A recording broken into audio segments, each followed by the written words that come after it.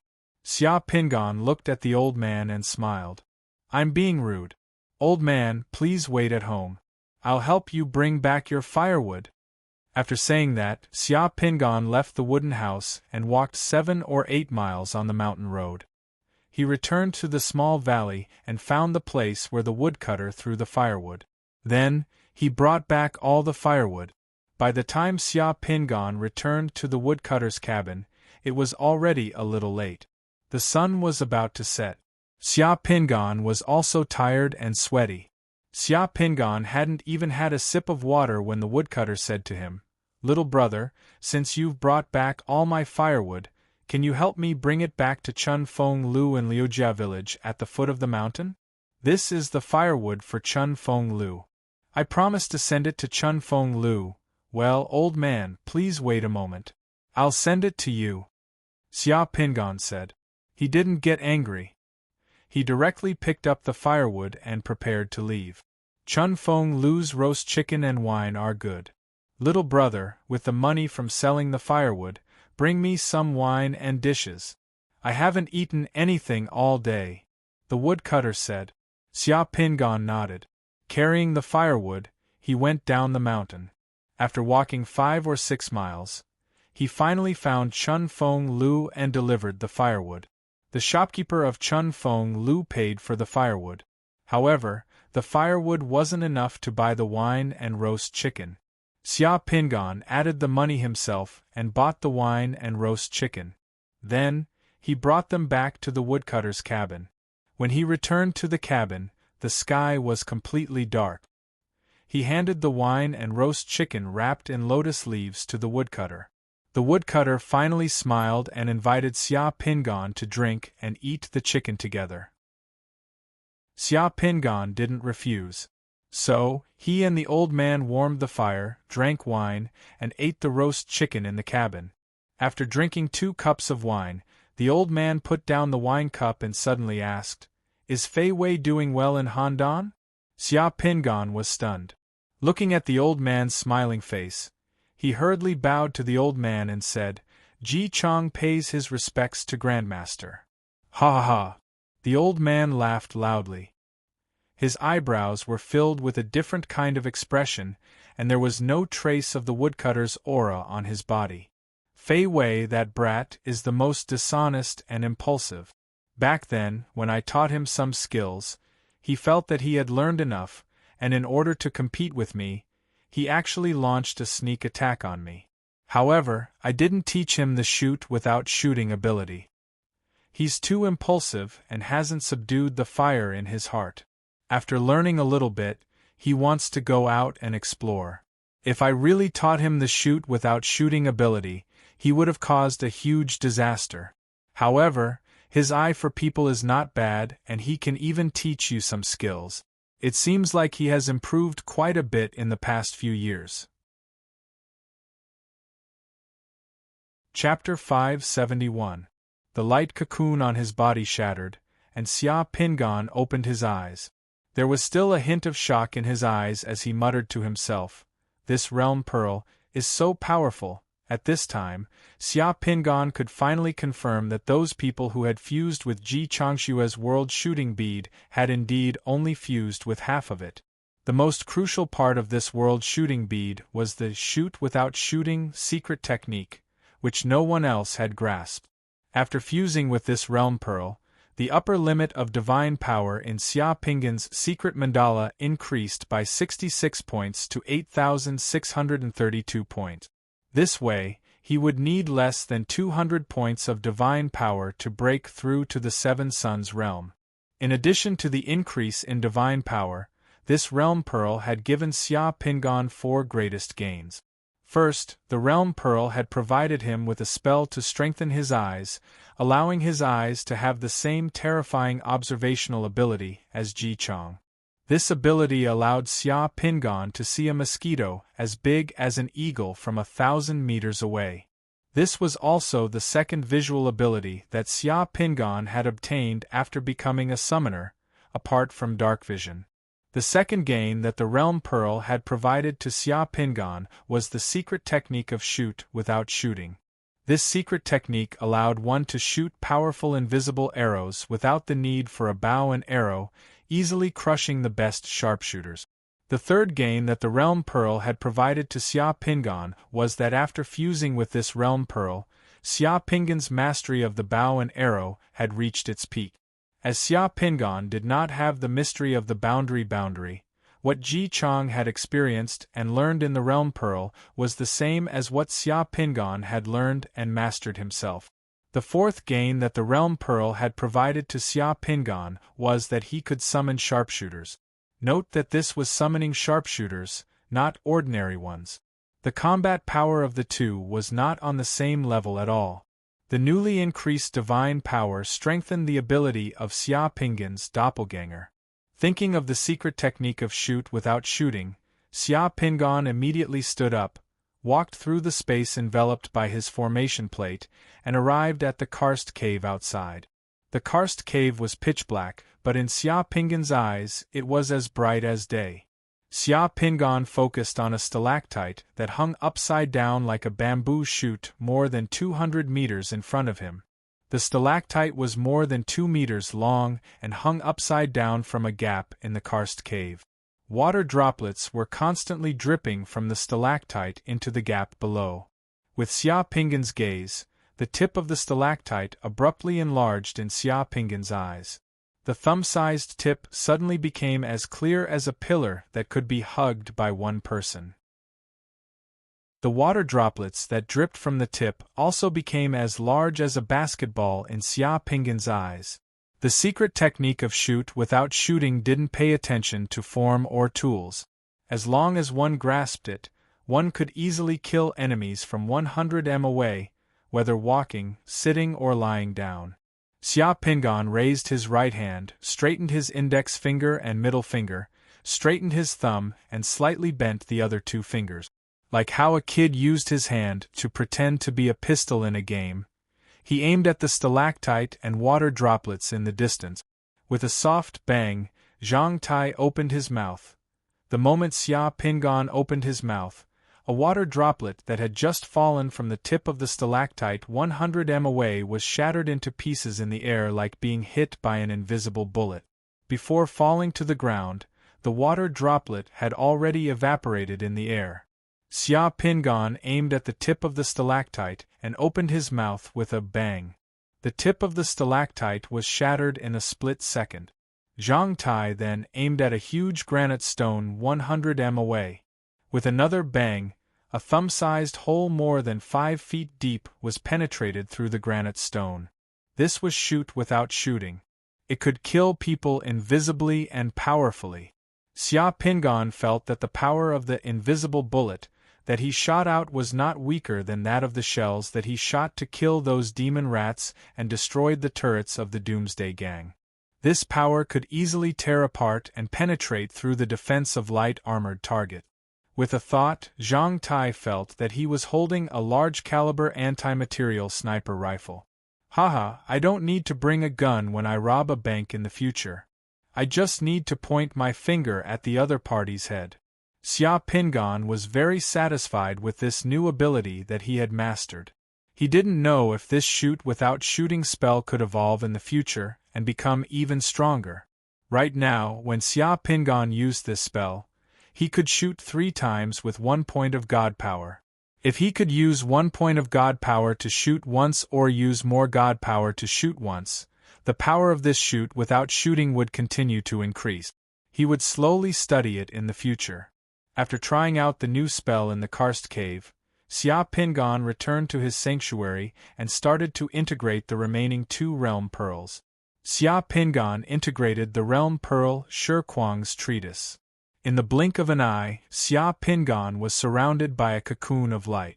When Xia Pingan regained consciousness, all he could see was darkness. He could not see anything clearly. He only heard a person in front of him saying in a regretful voice, "Shi Kuang, you are so knowledgeable. I'm already 70 years old, but I still feel that I'm not knowledgeable enough. I want to learn something, but I'm afraid that I'm too old. It's too late to learn now. Now that I think about it, it's because I didn't learn when I was young. I wasted too much time. It's too late to regret now." Xia Pingan knew that the person talking to him was Duke Jin Pingong. Shi Kuang was known as the music sage in ancient China. He was a famous music master and also a minister during the reign of Duke Jin Pingong. He was good at music and divination and was the ancestor of fortune-tellers. At the same time, he was proficient in the language of birds and beasts. Legend had it that when Shi Kuang played the zither, he could summon phoenixes and hundreds of birds. There were also rumors that he was the creator of the ancient Taiji fist. It was no exaggeration to say that Shi Kuang was definitely an extraordinary person. However, there was one thing. Shi Kuang was blind and couldn't see anything. There was a saying that Shi Kuang was born blind. There was also a saying that Shi Kuang used a needle to destroy his own vision. Shi Kuang realized that vision would affect his concentration, making him unable to concentrate fully on one thing. Therefore, he turned himself into a blind man. This realm pearl was the first realm pearl that Xia Pingan had integrated through conversation in complete darkness for the first time. "Your Majesty, why don't you light the candle?" Upon hearing Duke Jin Pingong's question, Xia Pingan asked directly, "Are you teasing me by saying this? How can a minister tease the monarch like this?" Duke Jin Pingong sounded a little displeased. "I'm already blind. How would I dare to tease your Majesty? It's just that I heard that a person likes to learn when he's young. It's as bright as the rising sun. A person likes to learn when he's middle-aged. It's as strong as the noon sun. A person likes to learn when he's old.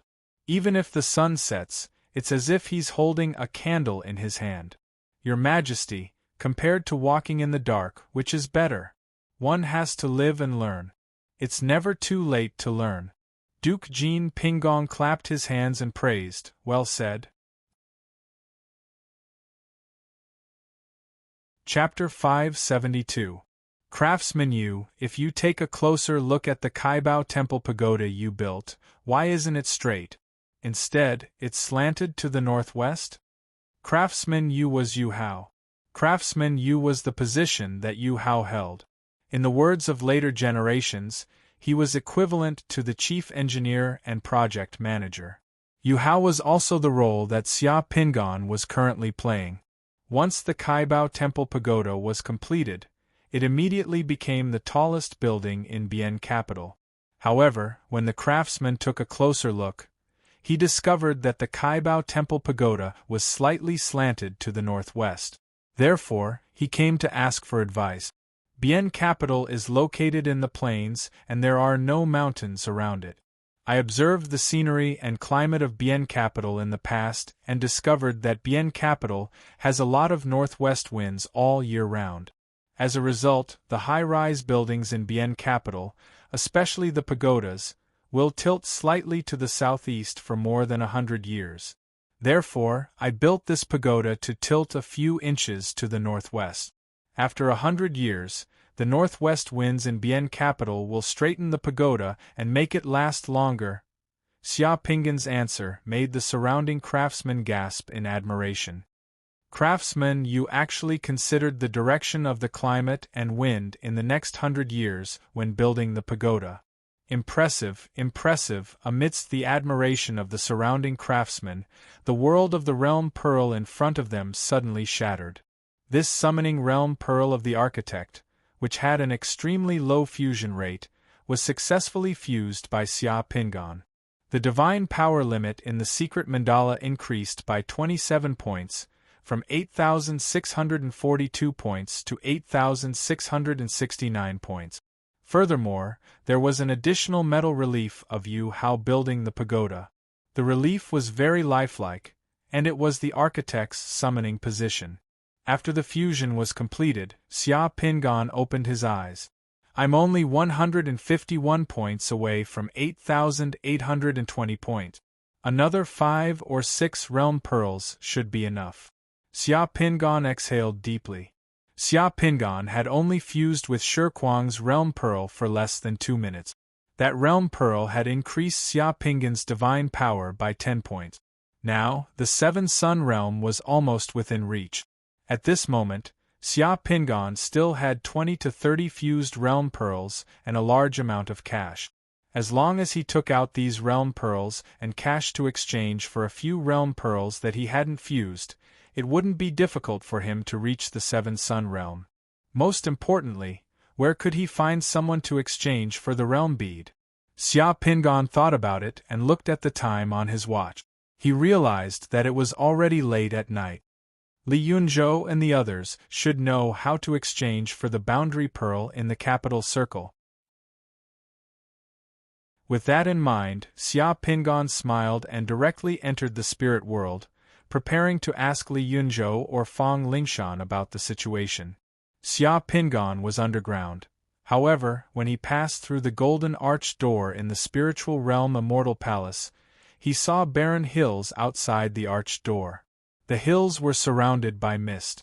Charred and petrified trees were everywhere on the hills. It seemed that a terrifying fire had happened here, which turned the hills into a barren land.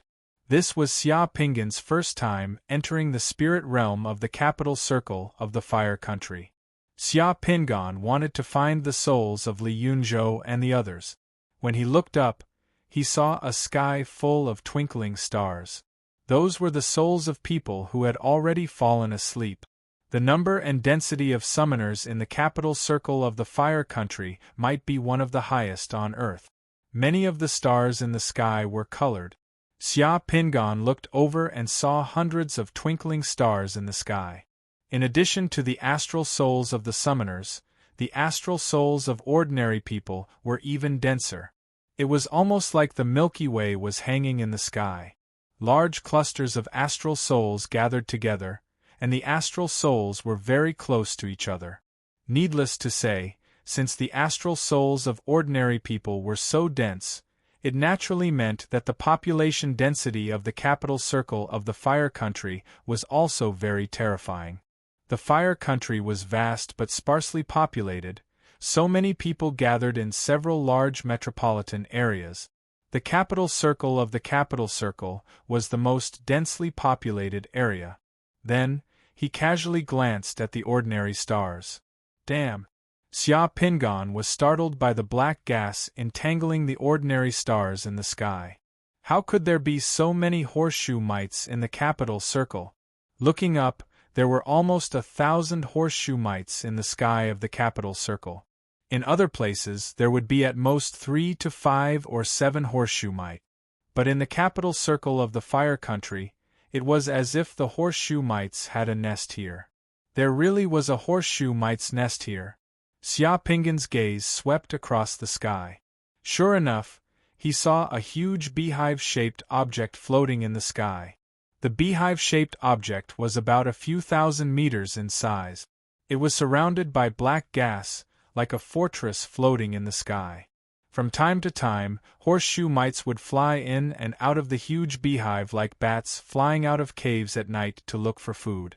Seeing so many horseshoe mites in the sky, Xia Pingan was startled at first, then became overjoyed. He was worried that he wouldn't be able to find any horseshoe mites. He didn't expect that they would have a nest here. It was like delivering themselves to his doorstep. At this time, he didn't need to hurry to find Li Yunzhou and the others.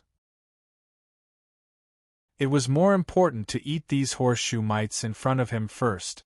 He, the heavens are really helping me. Xia Pingan licked his lips and patted the silver necklace on his chest. With a flash of light, Xia Pingan fused with the hill-like huge metal body of the Flaming Guardian and transformed into the Flaming Guardian. He appeared on the hill and swept those cute prey in the sky with indifferent and violent eyes. Some horseshoe mites discovered the sudden appearance of the Flaming Guardian on the hill and became slightly restless. The next second, the Flaming Guardian stomped on the ground and flattened the hill in an instant. Under the Flaming Guardian's huge foot, a mysterious flaming rune with a diameter of several hundred meters lit up. The rune flashed and extended from the ground like a wave. In the blink of an eye, it covered the ground of the entire capital district. Countless flaming runes appeared on the ground and covered the sky, forming a huge barrier from the sky to the ground. Within this barrier, unless the horseshoe mites in the sky and the things on the ground could break the Flaming Guardian, they wouldn't be able to escape. The closure was complete. The Flaming Guardian's eyes turned blood-red at once. Flames curled all over his body as his huge body soared into the sky and rushed towards the nest of those horseshoe mites in the sky. Those horseshoe mites in the sky were also alarmed. The Flaming Guardian was like a natural enemy of these horseshoe mites with bloodline suppression. As soon as those horseshoe mites sensed the terrifying aura of the Flaming Guardian, they were startled and fled in all directions. Chapter 573. The huge horseshoe beetle nest floating in the sky quickly enlarged in front of Xia Pingan, who had transformed into the Flaming Guardian. The horseshoe beetles in the nest seemed to have sensed a huge crisis, and many of them drilled out of the huge nest, wanting to escape. How could Xia Pingan let those horseshoe beetles escape? The Flaming Guardian was silent, but its entire body suddenly burned with raging flames. It was like a fiery meteor that rapidly approached the horseshoe beetle nest. Boom! Amidst the earth-shaking noise, the Flaming Guardian was like a bullet that blasted into the horseshoe beetle nest. In just this moment, no less than 100 horseshoe beetles in the nest were turned into ashes, crushed by the impact of the Flaming Guardian's terrifying body. The horseshoe beetles were instantly turned into meat paste, and the flames rising from the Flaming Guardian's body could burn everything. Everything in the nest that was touched by the flames was turned into nothingness. In just a moment, countless soul-power golden lights converged on the Flaming Guardian's body. The horseshoe beetles were panicking everywhere in the nest. Those horseshoe beetles probably never thought that one day, a metal giant with terrifying flames all over its body would rush into their nest. In the nest, Xia Pingan also saw a tall altar. Around the altar were a few horseshoe beetles that had already taken human form but were still dragging their tails. Some of the horseshoe beetles were black, similar to the horseshoe beetles that Xia Pingan had seen before, but there was also a horseshoe beetle with a dark red body that was clearly different from the other horseshoe beetles. The horseshoe beetles were shocked by the Flaming Guardian that suddenly rushed into the nest. In great fear, they instantly wanted to escape. How could Xia Pingan let those horseshoe beetles escape from under his nose? Those horseshoe beetles were great nourishment for spirit herders. The Flaming Guardian's huge palm suddenly grabbed at the horseshoe beetles as if it was catching insects. It grabbed 3 of them at once, and with a slight force, the 3 horseshoe beetles turned into powder under the Flaming Guardian's huge palm like pigeon eggs. Two horseshoe insect monsters escaped. A black horseshoe insect monster soared into the sky and wanted to fly away. The dark red horseshoe insect monster quickly retreated and entered the tunnel behind it. The horseshoe insect that soared into the sky didn't run far. Xia Pingon waved his other hand, and the horseshoe insect in the air was like a fly that hit a fly swatter. It was instantly smashed into meat paste by the Flame Guardian's big hand and turned into ashes by the flames on the hand. The dark red horseshoe insect that wanted to escape through the tunnel didn't get far. The flame Vajra punched out and the terrifying fist directly penetrated the tunnel. The high temperature of the fist turned into a fire dragon and poured into the tunnel. The raging fire dragon was very violent. It was like a river rushing through the tunnel, incinerating everything in its path. The dark red horseshoe insect monster was still running wildly in the tunnel. When the flames hit it like a flood, it could only let out an unwilling scream and turned into ashes in the flames. The tunnel of the huge insectoid hive was filled with flames. In the eyes of Flame King Kong, the pitch-black tunnel inside the insectoid hive was covered with dense fiery veins like spiderwebs. The veins were filled with surging flames. Because the tunnels of the insectoid hive were connected, the flames injected into them filled up the entire tunnel in a very short time. Additionally, flames continued to spurt out from the cracks caused by Flame King Kong. The insect nest suddenly lit up, and countless horseshoe beetles in the tunnel were turned into ashes in an instant. In the next second, a flame longsword appeared in the other hand of the Flaming Guardian. The flame longsword extended a distance of 1 kilometer. With a single slash, the flame longsword's sword-light cut from the top to the bottom of the insect nest. Under the flame longsword, everything was reduced to nothingness. Boom! Another earth-shattering boom rang out. Less than 10 seconds after Xia Pingon's incarnation of the Flaming Guardian broke into the insect nest, the huge insect nest floating in the sky was torn apart by the surging flames that illuminated the sky. It turned into countless fragments, and the corpses of countless horseshoe beetles that were still burning or turning into ashes exploded in the air and fell on the ground of the spiritual realm. In the sky, only the body of the blazing Vajra, who was holding the blazing longsword, was still burning. Balls of flames were like blooming flowers. Circles and layers of flames surged out from the blazing Vajra's body, illuminating the sky of the spiritual realm like a scorching sun in the darkness. The soul power in the bodies of the killed horseshoe beetles and horseshoe beetles turned into countless light spots that converged on the Flaming Guardian from all directions like a golden galaxy. At this time, the flaming long sword turned into a flaming long whip that was thousands of meters long. It danced in the sky like a flaming dragon. Flaming King Kong waved his hand again. The flaming long whip instantly became violent and swept across the sky. A series of thunders seemed to explode in the sky. Within thousands of meters in the sky, the flexible and domineering flaming long whip swept across like a mad dragon. Dozens of terrified flying insects were swept by the long whip and turned into ashes at once, sprinkling down one after another. The long whip rolled again, and a series of explosions resounded in the sky. Dozens of horseshoe beetles turned into ashes in the air and fell to the ground. The horseshoe mites fled in all directions in fear. However, the horseshoe mites quickly discovered that the entire sky and ground had been covered by a huge energy barrier. They simply couldn't escape. The horseshoe mites were like turtles in a jar. They could only hide in that limited space. At this moment, the blazing guardian rushed over and spat out the flaming whip in his hand. With a swing of the whip, a violent fire dragon swept across the vast sky amidst the rumbling thunder. The horseshoe beetles were turned into ashes by the blazing guardian's flaming whip one after another. Unknowingly, black snowflakes fluttered in the sky of the spiritual realm of the Great Fire Country. Those snowflakes were the ashes of the horseshoe beetles' corpses. In less than 5 minutes, the flaming guardian lashed out the whip for the last time. the last two horseshoe beetles that were still scurrying in the sky were completely turned into ashes. The flaming guardian descended from the sky and stepped on a mountain peak on the ground. The mountain peak shattered, and the horseshoe beetles that were hiding in the cave under the mountain peak were trampled into a bloody paste by the flaming guardian's foot. The spiritual realm was finally peaceful.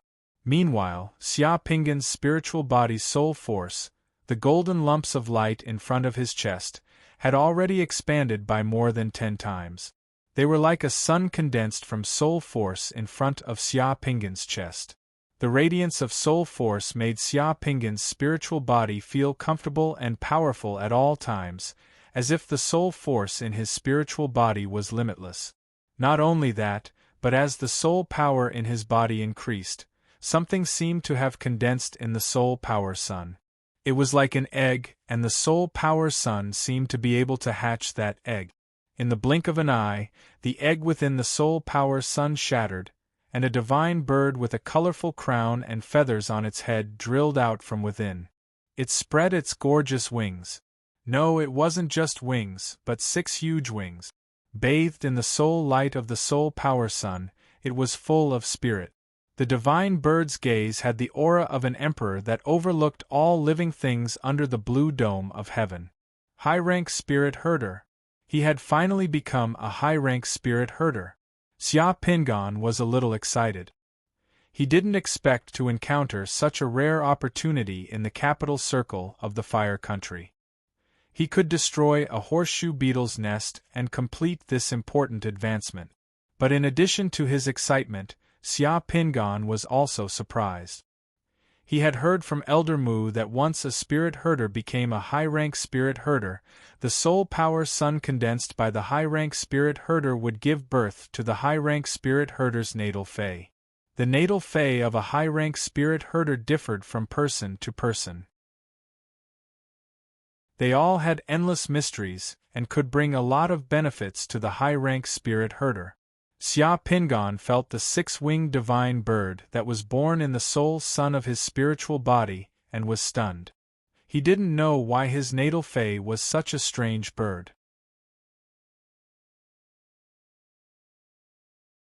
Chapter 574. The flaming Vajra disappeared in a flash. Xia Pingan's figure appeared on the ground, and the flaming Vajra turned back into a necklace around his neck. After the battle just now, the ground of the capital circle's spirit realm was covered in black ashes from the scorpions. The sky suddenly cleared up, and the astral souls shone even brighter. They were not affected by the previous battle at all. No one knew what had happened, but many people in the capital ring had quietly gotten rid of their nightmares and were destined to have a good night's sleep tonight. What's the use of this spirit herder's natal fey? Xia Pingan touched his chest. For the time being, he did not find out what benefits the natal fey could bring him. However, when he thought about how he had become a high-tier spirit herder, Xia Pingan became excited again. This meant that when he returned to the spirit herder fortress this time, he would be able to learn the unique skills of high-tier spirit herders.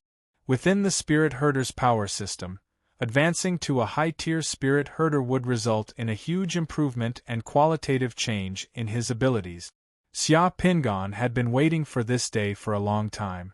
Suppressing his excitement, Xia Pingan raised his head again and looked at the bright and clean starry sky. A smile appeared on his face. Perhaps this is the meaning of the spirit herder's existence. The unknown protector of the night, the shepherd of the astral souls among the stars in the sky, Xia Pingan easily found Xia Ning's astral soul. Xia Ning had already fallen asleep. Xia Pingan thought about it and decided not to enter Xia Ning's dream to disturb her. To Xia Pingan, it was enough as long as he could confirm that his sister was doing well in the capital ring. If he interacted too much with Xia Ning, it would not be good for Xia Ning. Let's see if there are any other acquaintances. Xia Pingan used the soul-seeking technique and soon found Li Yunzhou. Looking at the direction of Li Yunzhou's astral soul, Li Yunzhou was not in the capital ring. It was more like he was on the sea, but there was no problem communicating in the dream. Soon, Xia Pingan used the dream teleportation technique to enter Li Yunzhou's dream. In the dream, Li Yunzhou was killing everyone. A few devil rats and a group of zombies broke into the girls' high school, causing the school to fall into a crisis. At the critical moment, Li Yunzhou descended from the sky like Superman and killed the devil rats and zombies in a few moves. He became the savior of the girls' high school. Then, a group of efficient and beautiful teachers and beautiful students surrounded him. Li Yunzhou was immersed in a sea of happiness. "Wow, you're amazing. We admire you so much. Please come to our school to be the principal." A beautiful teacher held Li Yunzhui's hand and said with tears in her eyes, "The safety of our school's teachers and students is in your hands.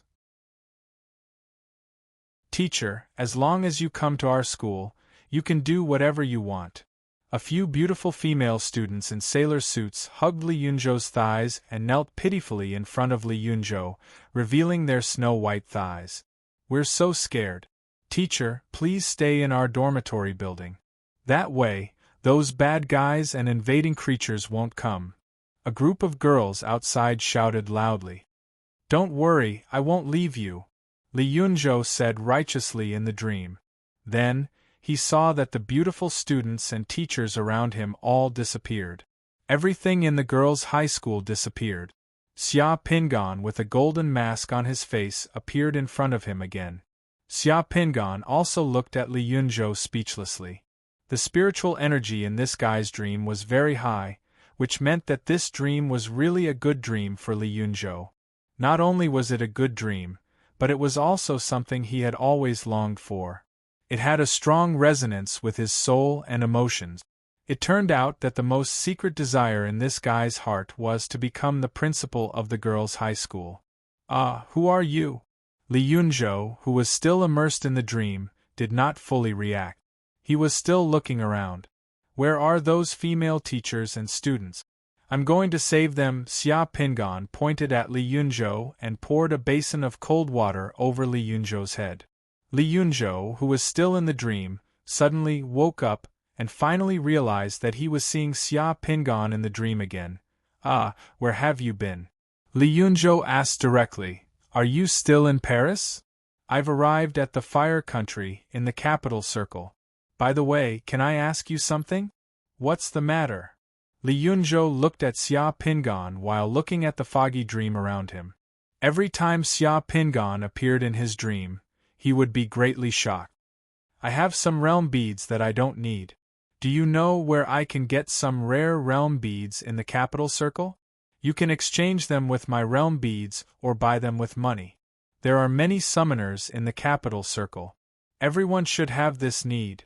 "You want to exchange and buy realm beads?" "Of course. There's a peace villa in the capital circle, on the Goddess Island in the capital circle. You can ask around. The Peace Villa in the capital circle is one of the biggest strongholds of the Mask Club in the Fire Country. You know the Mask Club, right? It's a global summoners club. You can exchange and buy some rare realm beads in the capital circle's Mask Club." "Mask Club?" Xia Pingan suddenly remembered that when he was in Izhou Province, Yen Duo had taken him to the Mask Club in Izhou Province. "I know the Mask Club. They only accept members," Xia Pingan said. "I'm at sea now. It's not convenient for me to come over. I'll contact the Mask Club and give you a referral. You can go to the Mask Club and become a member yourself. By the way, this is your first time there, so you can't go to the Goddess Island directly. The Goddess Island won't accept summoners who come out of nowhere. The Mask Club has a window and office in the Sage Building next to the National Library in the Capital Circle. They provide summoners 24 hours a day. You can go to the Sage Building first and identify yourself. After you join the club, they will arrange transportation to send you to the Goddess Island." Li Yunzhou explained to Xia Pingan in detail. "It's not convenient for my current identity to be exposed. Is that okay?" "Of course not, but don't you know who I am? I'm a member of the Mask Club recommended by the summoners of the Committee of Order. You can join with a hidden identity. It doesn't matter even if you wear a mask. I'll call them to vouch for you. You just have to go to the Sage Building tomorrow morning. Li Yunzhou patted his chest and said proudly. Why is it tomorrow morning? Can't I go tonight? Okay, then tonight it is. I'll call them after I get up. Li Yunzhou spread his hands and said. Okay, thanks. Xia Pingan was ready to leave Li Yunzhou's dream. Hey, can you do me a favor? Li Yunzhou hurriedly called out to Xia Pingan. After I call them, I still have to sleep. I've been looking forward to that dream for a long time. Can you send me back to that dream again? Li Yunzhou said wretchedly. Xia Pingan looked at him speechlessly. When leaving Li Yunzhou's dream, Xia Pingan waved his hand and Li Yunzhou was directly sent out of the dream and woke up. After waking up, Li Yunzhou was in a separate cabin of a warship. A few days after returning from Paris, he received a new mission. However, compared to the mission in Paris, the new mission was much less dangerous. It was just a little boring. He had to stay on this Fire Country Navy cruiser for 2 months. As a summoner on the ship, he had to deal with some things that only summoners could deal with. During the mission, there was no communication restriction and he could still use the ship's phone to contact the outside world. In his cabin, Li Yunzhou directly dialed a number with a visible encrypted phone. After completing the identification, Li Yunzhou talked to the person on the other side about business. Yes, I'll introduce a person to the Mass Club. Well, that person is a supplier of the Committee of Order. His identity is confidential and he's also a summoner. The fee to join can be directly withdrawn from my card. In the underground safe house, Xia Pingan also opened his eyes and left the spirit world. The next second, he walked out of the safe house. His figure flashed and he left using Earth Escape. Only 10 minutes later, Xia Pingan stood at the entrance of the Sage Building. Chapter 575. Goddess Island is Angel Island. Xia Pingan was sitting in a helicopter on the roof of the Sage Building, looking down at the island in the capital's Bay Area under the curtain of the night, when this thought suddenly flashed through his mind. The procedures for joining the Mass Club went smoothly, and even the membership fee was paid by Li Yunzhou. Therefore, when they learned that Xia Pingan wanted to exchange his realm beads in the Mass Club, the Mass Club's staff at the window of the Sage Building left and arranged for Xia Pingan to go to Goddess Island. As the saying went, it was better to be early than to come at the right time. Tonight, there would be a gathering of summoners in the capital's Bay Area of the Fire Country on Goddess Island. At this gathering, many summoners would bring their realm beads to exchange or sell. Angel Island was the name of the island on the sea in another Earth.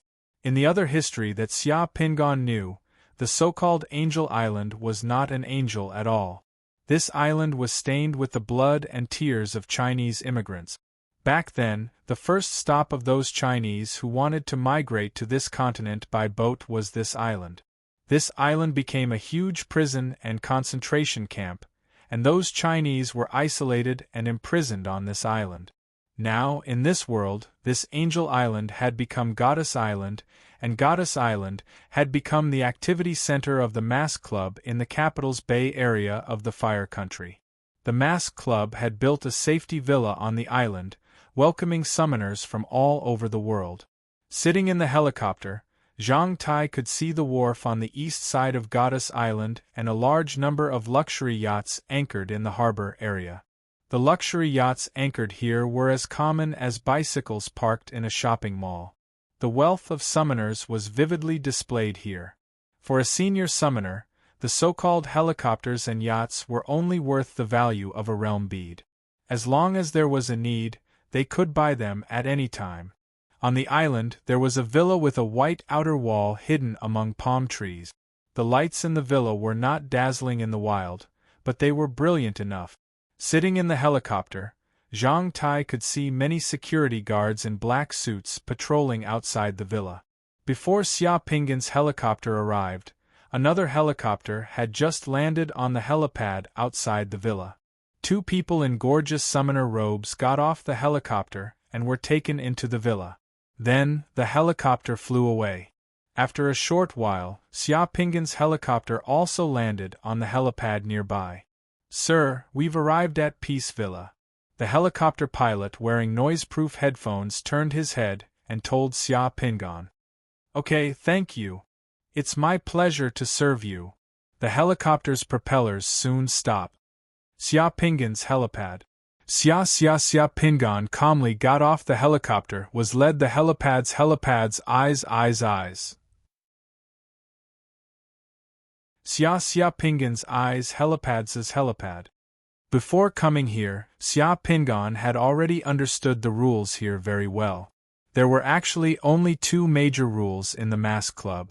One was that no martial arts or spells were allowed in the mask club. The other was that no one was allowed to inquire about or disclose the identities and transaction details of other people in the club. A cocktail party was being held in the hall of the villa and on the lawn outside the hall. There were well-dressed summoners and beautiful ladies in evening gowns chatting in groups of 2s and 3s. Waiters carrying drinks were shuttling back and forth. There were also people playing pianos on the lawn. A few bonfires were lit. Music, wine, and bonfires made the island seem especially romantic. What was interesting was that almost a quarter of the summoners who came here were wearing masks, but no one cared. Here, Xia Pingan was free to move around. Xia Pingan was not interested in chatting. He went straight through the banquet area and came to a hall behind the villa. Here, it was another scene. The hall was like a high-class museum. Glass counters were placed here. Resin models of boundary beads were placed in the counters. These boundary bead models were all boundary beads that could be sold in the hands of the mask club. The label under the boundary bead model had the serial number of the boundary bead. The price ranged from tens of millions to hundreds of millions. There were many summoners around here. Everyone was commenting on the boundary beads here. If anyone fancied a boundary bead, they could contact the mask club and complete the transaction alone in the transaction room. The mask club did not dare to put dozens of boundary beads here at once. In case some summoner had evil intentions, it would be difficult to clean up. Therefore, putting down boundary bead models was the experience they learned after a bloody lesson. Of course, for a summoner, a boundary bead model was just a rough approximation of a boundary bead. Whether it was real or fake could be distinguished at a glance. It was impossible for anyone to use a model to pass off as a real one. Xia Pingan's gaze swept across the display cabinets here. Originally, he was full of enthusiasm, but after looking at the counters, he couldn't help but feel disappointed. There were more than 50 kinds of boundary beads in the counters here, all of which he had already fused. None of them could be used. The boundary beads here, such as the Foundation Establishment Boundary Bead, Net Boundary Bead, Slave Soldier Boundary Bead, and so on, may be useful to ordinary summoners, but they were useless to him. Among those boundary beads, the most expensive one was the Tsang Jie Boundary Bead, priced at 560 million yuan. It attracted a group of people to gather around the boundary bead model and discuss it, but that boundary bead was useless to Xia Pingan. Xia Pingan passed through the hall and the corridor garden outside and continued to walk inside.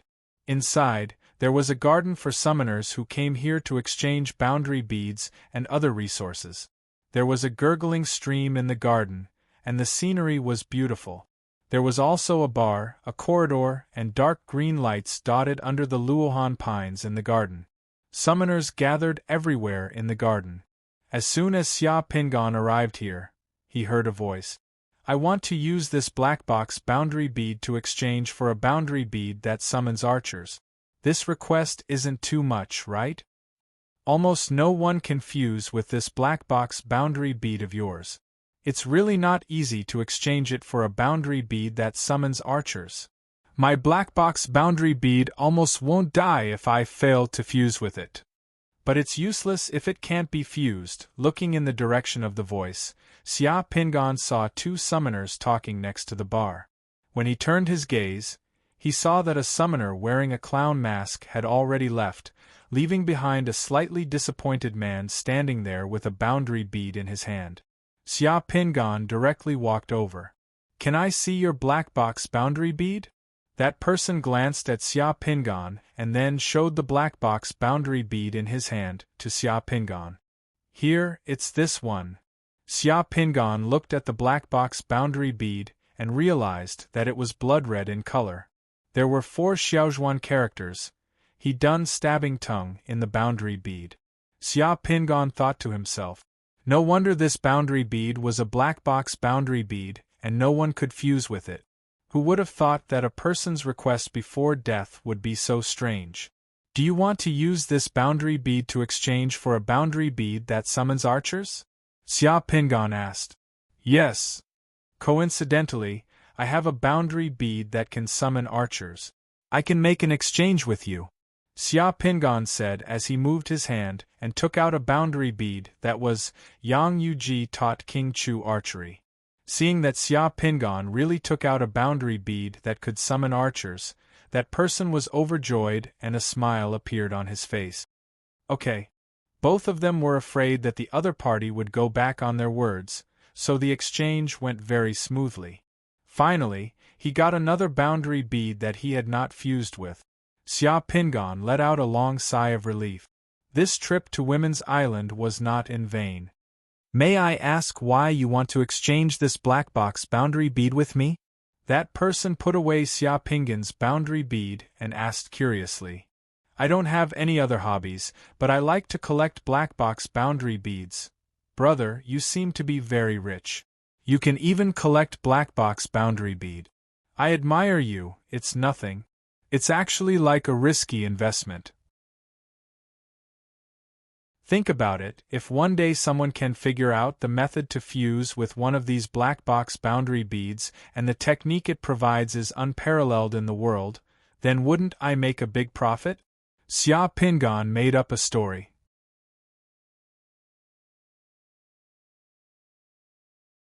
Chapter 576. That summoner who had exchanged a realm bead with Xia Pingan left there very happily. Before leaving, he even left his phone number to Xia Pingan. Indeed, he had obtained a realm pearl that he had not fused with before. Xia Pingan felt quite startled, and the number that person had left behind caused Xia Pingan's heart to skip a beat. He immediately thought of a way to quickly gather realm pearls. Seeing so many people gathering in the garden and discussing various trades in 2s and 3s, Xia Pingan instantly took out a mobile phone from his space teleportation equipment and pretended to answer a call. However, his voice became so loud that it could be heard clearly by the entire garden. "Hello, Clanhead, yes, it's me. I'm attending a party of the Mass Club in Goddess Island. What? Why do you suddenly want to purchase rare realm beads? Don't we have many realm beads at home? Great-grandpa has come out of his secluded cultivation. He feels that we don't have enough realm beads. Therefore, he wants to purchase more realm beads at the cost of 1 billion euros. A summoner's eyes and ears were very sensitive, especially the summoners in this garden. Everyone wasn't too far away. When Xia Pingan said 1 billion euros, almost all the summoners in the garden turned to look at him. Many people's hearts skipped a beat. 1 billion euros was not a small amount. They then looked at Xia Pingan's face. However, this face looked a bit strange. However, they could not figure out the background of Xia Pingan. When Xia Pingan was making a call here, someone had already started to move towards Xia Pingan. Alright. Can I buy all the things that we don't have at home and use my share of realm pearls to exchange for them? Yes, I can raise the capital by 20%, and the rarer ones can be raised by 40% to 50% at most. Let me decide the specifics. Alright, I got it. Let me take a look. Just now, I saw that the realm pearls sold by the club were all very ordinary. When Xia Pingan hung up the phone and turned around, he found many people had surrounded him. A middle-aged fat man wearing glasses and black formal attire stepped forward with a smile on his face. I just heard from brother's phone call that brother seems to want to purchase rare realm beads. My surname is Huang and my name is Huang Xing. How should I address you, brother? You seem a little unfamiliar. Haha, you're too polite. My surname is Xia Pingan. I'm from Huaxia. I've been traveling around the world. I've just arrived at the capital circle of the Fire Country. It's my first time here. Xia Pingan said politely.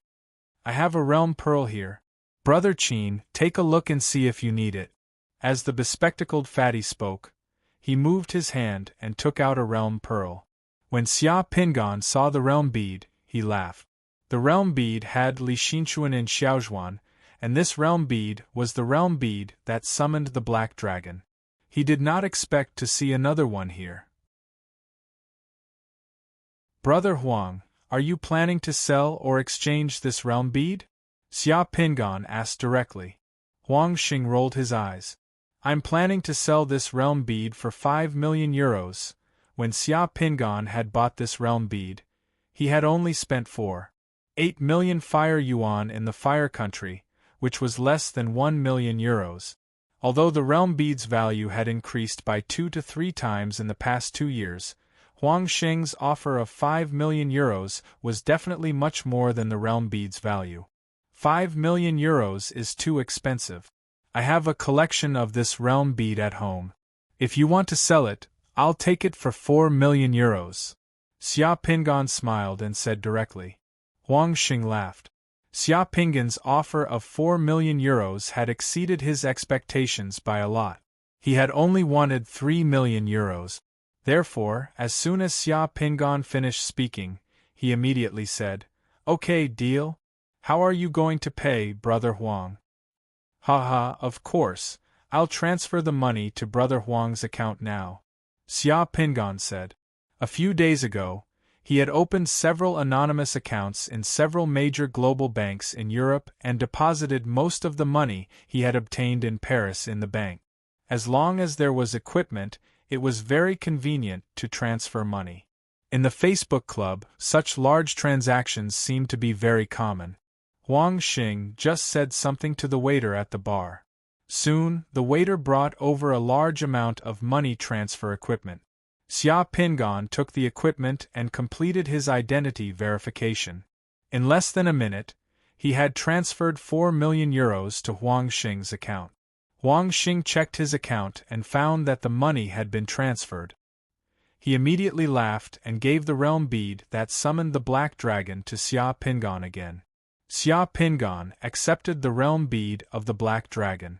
It was just a good show in front of everyone. The other summoners in the garden saw Huang Xing sell his realm bead at a high premium. This Mr. Pingan was really rich. He paid on the spot. Those who wanted to sell or exchange realm beads immediately surrounded him. They all looked at Xia Pingan with eager eyes and took out their realm bead. Mr. Qin, please take a look at my realm pearl and see if you need it. My realm pearl only costs 6 million euros. Mr. Qin, my realm bead is a rare black box realm bead. It only costs 10 million euros. Mr. Qin, I have a rare realm bead. My realm bead with divine power is also very rare, and the failure rate of fusion is also very low. I want to exchange this realm bead for a spell realm bead in a few seconds. Xia Pingan was surrounded by people. Realm beads were placed in front of Xia Pingan's eyes. Everyone, don't push. We have time. You can come one by one. As long as it's a realm bead that our family doesn't have, I'm willing to buy it. Xia Pingan had fused most of the realm beads that everyone took out. However, there were still a few realm beads that Xia Pingan hadn't fused with. Xia Pingan was very straightforward about these realm beads that he hadn't fused with. As long as the price wasn't too outrageous, he would take it even if there was a premium, even if it was 30% or 40% more expensive. Even the people outside knew about the commotion here. Many summoners who were originally outside came here and took out their realm bead. They wanted to see if they could take the opportunity to make a fortune.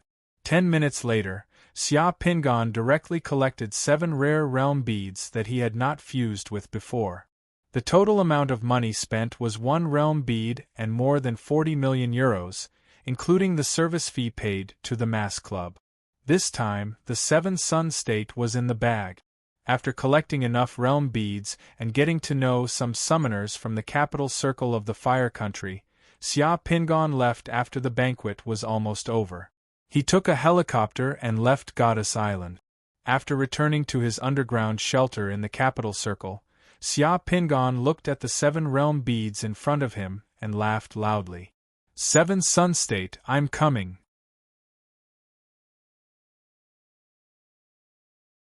Chapter 577. Father, the first realm bead that Xia Pingon fused with was this He Dun's prickly tongue.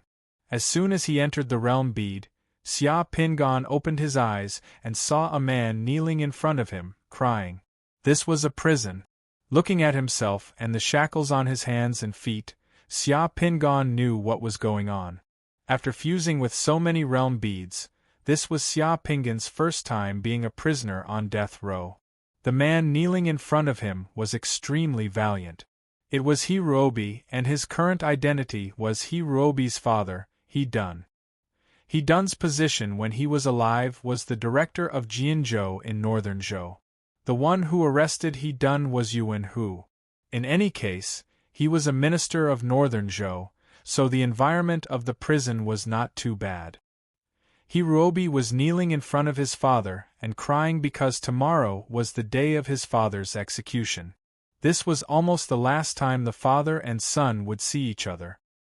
Hirobi had used his connections in the prison to bring wine into the prison to see his father for the last time.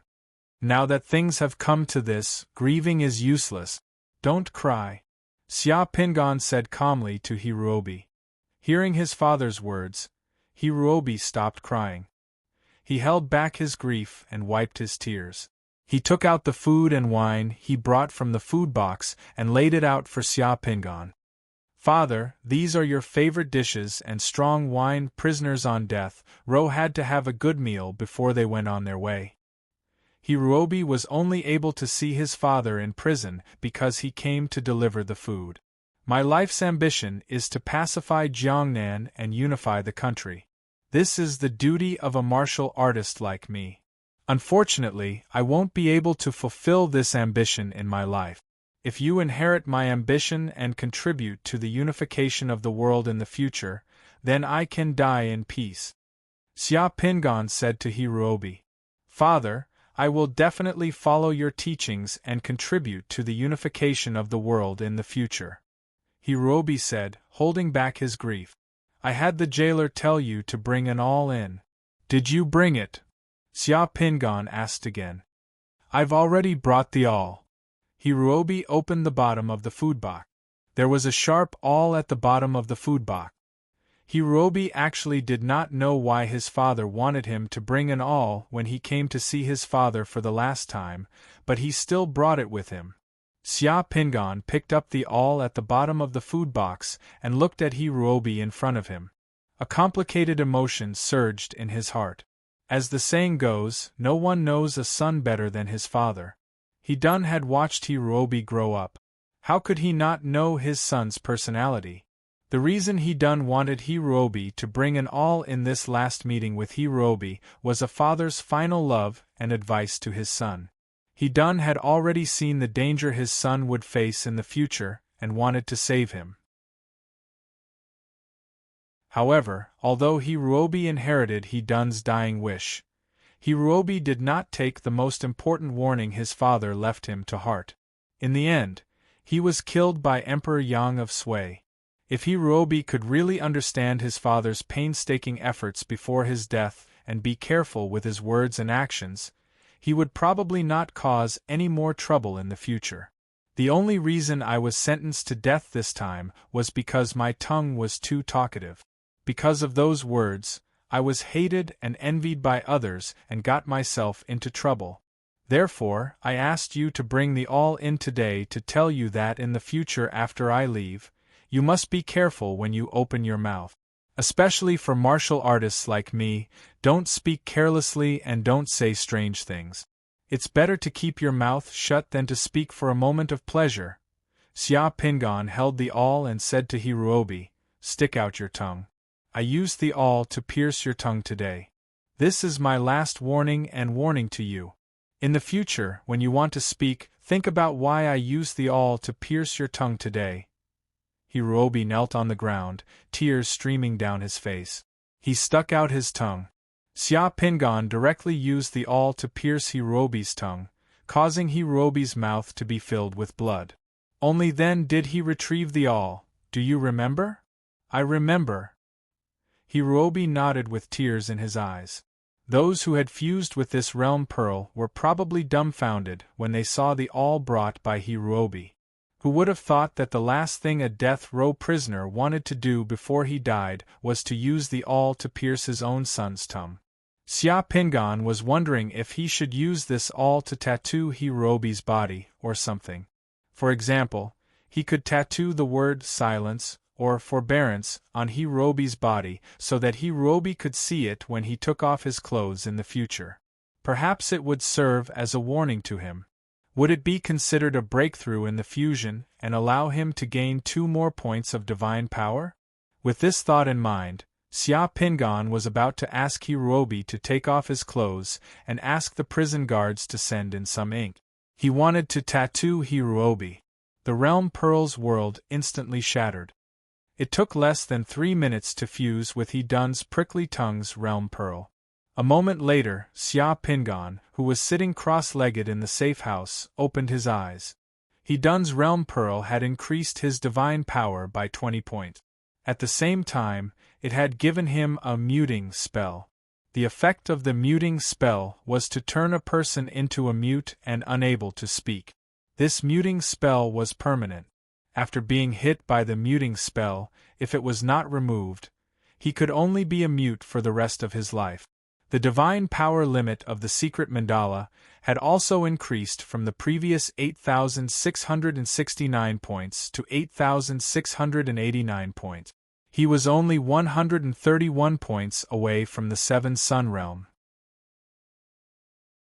There were 6 realm pearls in front of Xia Pingan. Among the 6 realm pearls, 4 of them were divine power realm pearls that flickered with specks of divine power. They were Oath of the Peach Garden, here to reveal 300 taels of silver, wrapped in horse's leather, and Emperor Wenchong Jian. The last realm pearl of Emperor Wenchong was especially dazzling with specks of divine power. There were more than 60 specks of divine power, which was the most of the divine power realm pearls. This also meant that if he could fuse with this realm pearl properly, he would obtain a lot of divine power. In addition, there were 2 other realm pearls that were spell-type. One realm pearl was used to summon nomadic cavalry. There were 4 Xiaozhuan words Dong Zhua slaughters ox. The other realm pearl was also a black box realm pearl. It was unknown what it was used to summon, but there were 4 Xiaozhuan words Ai He Luo Zhong to others.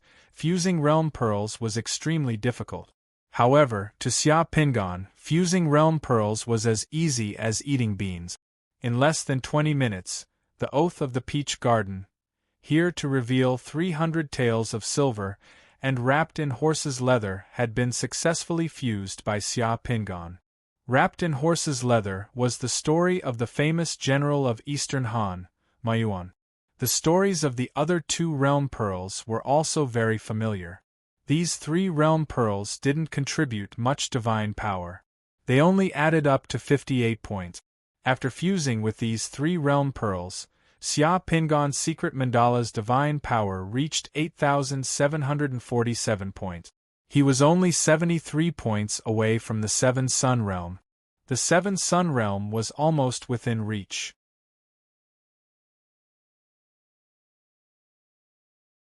Chapter 578. Within the Great Han Imperial Palace. The seriously ill Xia Pingan was lying on the bed, and he was already making arrangements for his funeral. The room was filled with officials and concubines dressed in simple clothes. Emperor Wen of Han was one of the emperors that Xia Pingan respected the most among all the emperors of Huaxia. Therefore, when Xia Pingan fused with this realm bead, he fused with it with a sense of respect and longing. After several decades, it was now the final moment of the realm bead's fusion. Emperor Wen of Han was making arrangements for his funeral.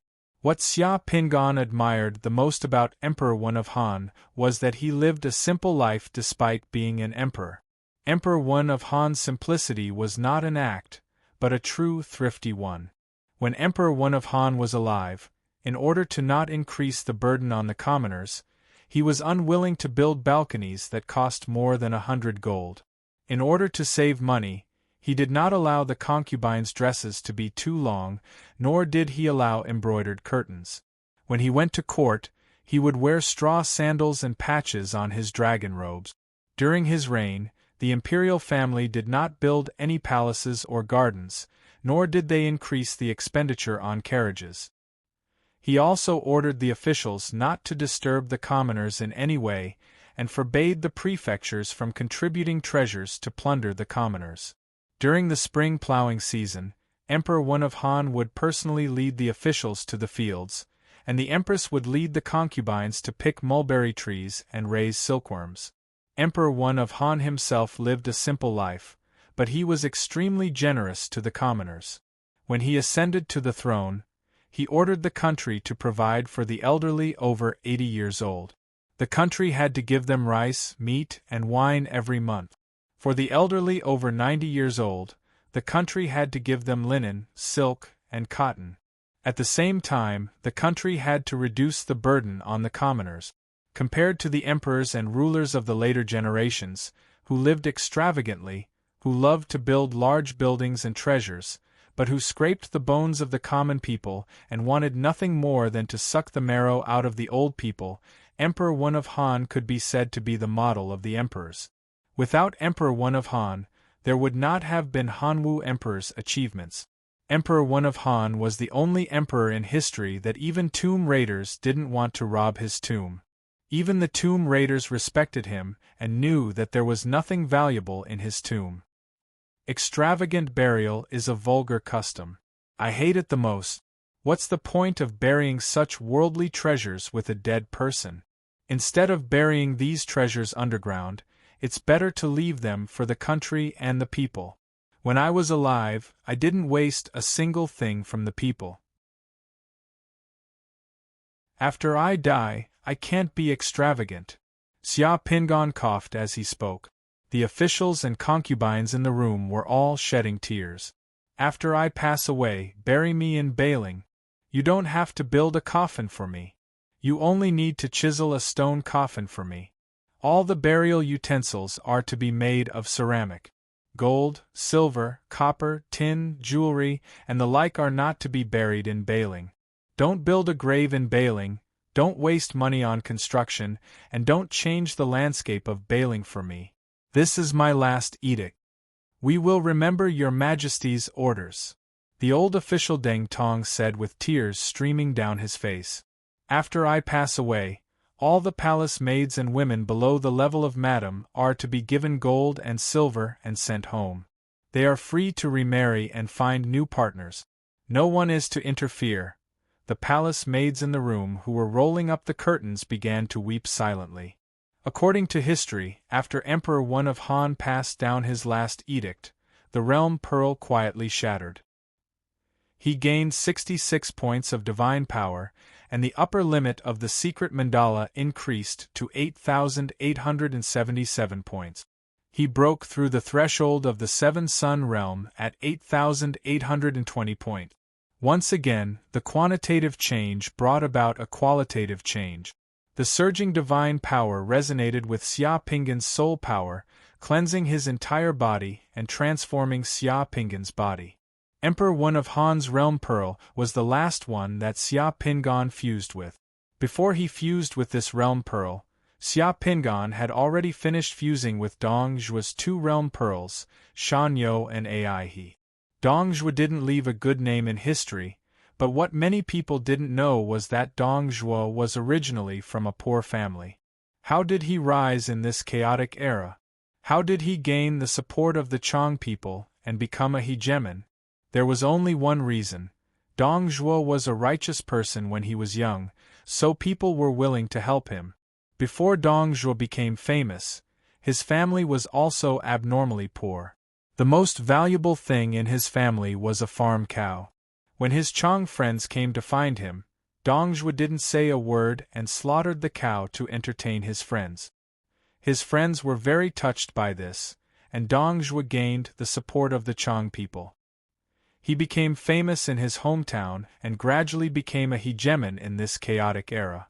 After fusing with this realm pearl, he could summon the light cavalry of the minority ethnic group. The story of Wei Yigong's love for cranes was the story of Wei Yigong. This story was similar to the story of the deposed emperor of Song, who treated humans like animals, while Wei Yigong treated cranes like humans. Wei Yigong especially liked raising cranes. Not only did he build a luxurious crane house in the palace, he sent people to carefully raise them. He also gave cranes the same treatment as humans. He gave cranes all kinds of official positions, and they enjoyed the same treatment as other officials. He let cranes wear official hats, sit in official carriages, and enjoy official salaries. Of course, if this continued, Wei Yigong would succeed in killing himself. However, this realm pearl also provided Xia Pingan with a powerful spell technique. He could summon a huge, immortal crane as his mount. Compared to mounts like horses, this immortal crane mount was 100 times more attractive and faster. After fusing with these two realm pearls, the upper limit of Xia Ping and Secret Mandala's divine power had reached 8,811 points. In the end, Xia Pingan chose to use Emperor One of Han's realm pearl to break through to the Seven Sun realm as a souvenir. When Emperor One of Han was on the throne, the country was already exhausted from years of internal and external troubles and wars. What it needed the most was rest and recuperation. Emperor One of Han had already reached the pinnacle of how a war-torn country could quickly recover and accumulate strength while surrounded by powerful enemies. He had almost never made any mistakes and never created any opportunities for his opponent. The Xiongnu had invaded 3 times, but Emperor One of Han had sent troops to repel them step by step. At the same time, Emperor One of Han had cleverly subdued Nanyue, displaying his superb political skills and wisdom.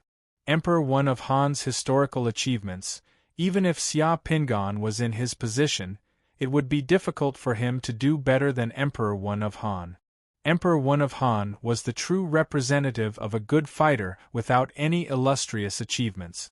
Therefore, when Xia Pingan fused with this realm pearl, he was filled with reverence and followed the historical facts step by step. The mandala of the secret mandala was turned upside down. The sky was higher and the ground was thicker. Mountain peaks and mountain ranges rose from the ground. The sound of waves rose in the distance, and the clouds in the sky surged.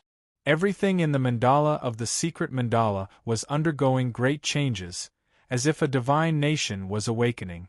After an unknown period of time, when the changes to the mandala of the secret mandala and his body completely stopped, Xia Pingan finally opened his eyes. Xia Pingan's eyes flashed. In the depths of his eyes was a deep pitch black, and in that pitch-black darkness, there was a faint image of a divine nation.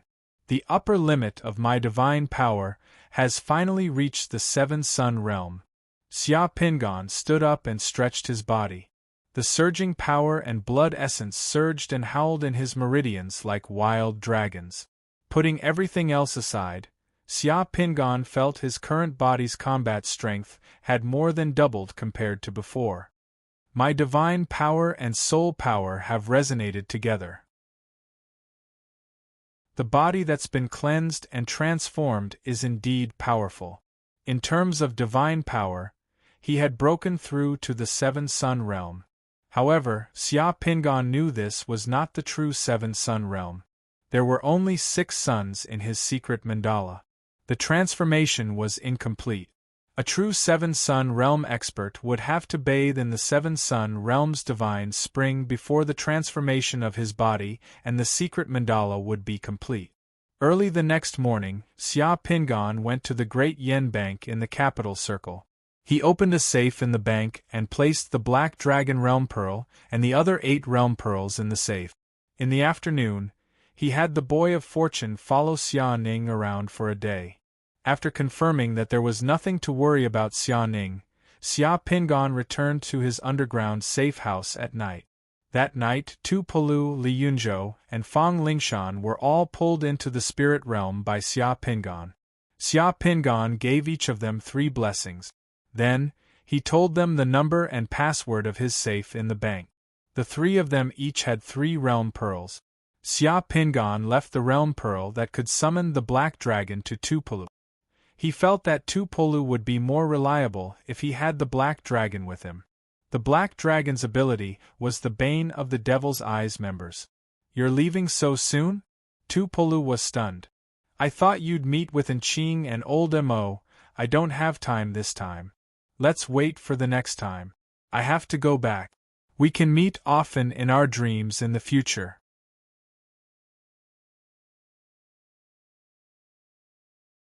Chapter 579. His body gradually calmed down. Xia Pingan opened his eyes and let out a long sigh. This was the underground cave of a barren hill not far from the undying sea. After opening his eyes, Xia Pingan only saw the surrounding rough rock walls and the underground soil. That day, when his clone received Emily's message, Xia Pingan flew nearby. Seeing that the surroundings were desolate, he simply found a cave here and used the digging technique to dig a deeper underground tunnel. Then, he used an array disc to protect the tunnel and placed his original body in the tunnel to cultivate in seclusion. After setting up a barrier, he used his clone to return to Earth and only returned now. Hiding here was really difficult even for a deity to find. During this period of time, nothing happened here. Calculating the time, it had been more than a month. His return to Earth this time was very fruitful. Unknowingly, the upper limit of his divine power had already reached the requirement of the 7 Sun realm.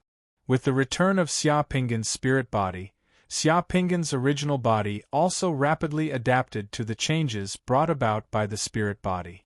Due to the compatibility of the spirit body, this change was even more ferocious and direct than the clones. The main problem now is to find the 7 Sun realm's divine spring. Xia Pingan stood up and moved his limbs in the hole. As he moved, his muscles and bones emitted explosive crackling sounds. "I can't return to the undying sea. The Blood Demon Church is watching the undying sea and the 10,000 Gods sect. If I go back, I will be walking into a trap. Apart from the 10,000 Gods sect, I have to find other channels to find the 7 Sun realm's divine spring to officially complete the 7 Sun realm's advancement from the 1 Sun realm to the 6 Sun realm." Xia Pingan's journey had been smooth sailing. Other summoners were worried about the divine spring, but he had never worried about it. However, now that he had reached the 7 Sun realm, he had to worry about the divine spring like other summoners. The higher the grade of the divine spring, the rarer and harder it was to obtain. Needless to say, in the Great Shang Nation, only the royal family of the Great Shang Nation possessed a portion of the rare 7 Sun realm divine spring in a certain void secret realm. Without the divine spring, his cultivation would have stagnated at this stage. He would only be at the half-step 7 Sun realm, but not the real 7 Sun realm. Even if he had the realm pearl, it would be useless. He would not be able to continue fusing with it. This was because if he didn't bathe in the God's spring and continue to fuse with the realm pearl after reaching a certain realm, the increase in divine power would exceed 210 points on top of the 8,820 points. This would be a huge taboo for cultivation, and his path as a summoner would be broken. As he spoke, Xia Pingan's gaze became resolute.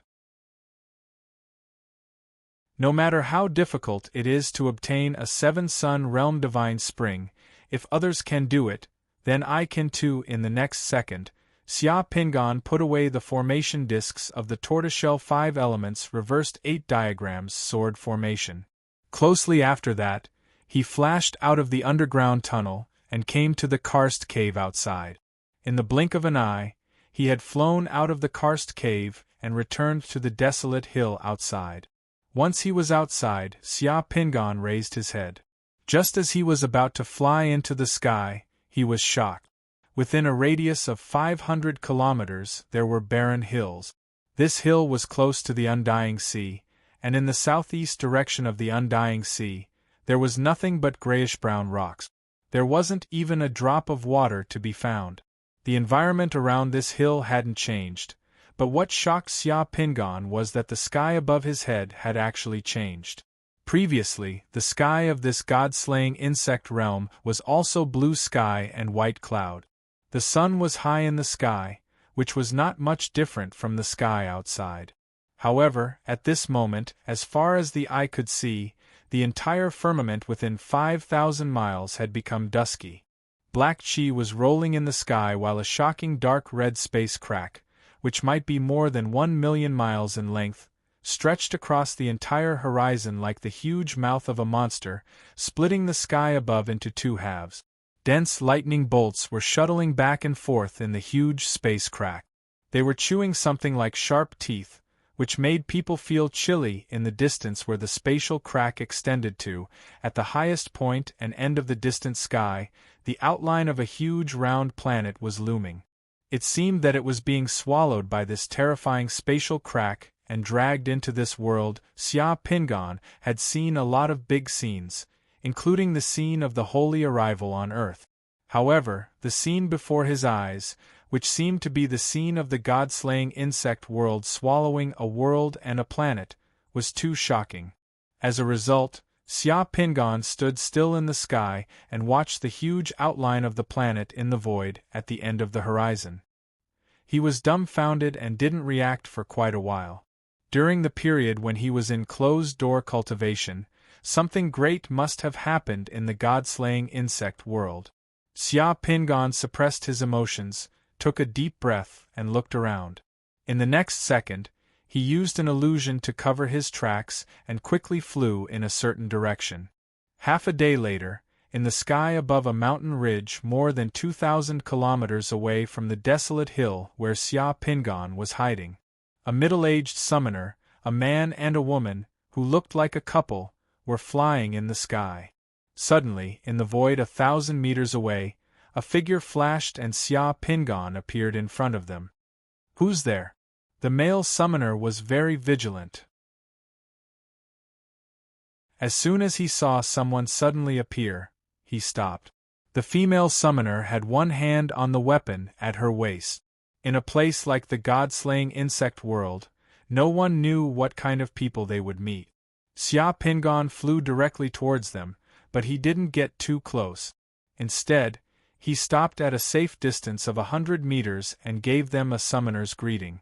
"Greetings, both of you." At that moment, Xia Pingan's appearance was that of a man in his 30s.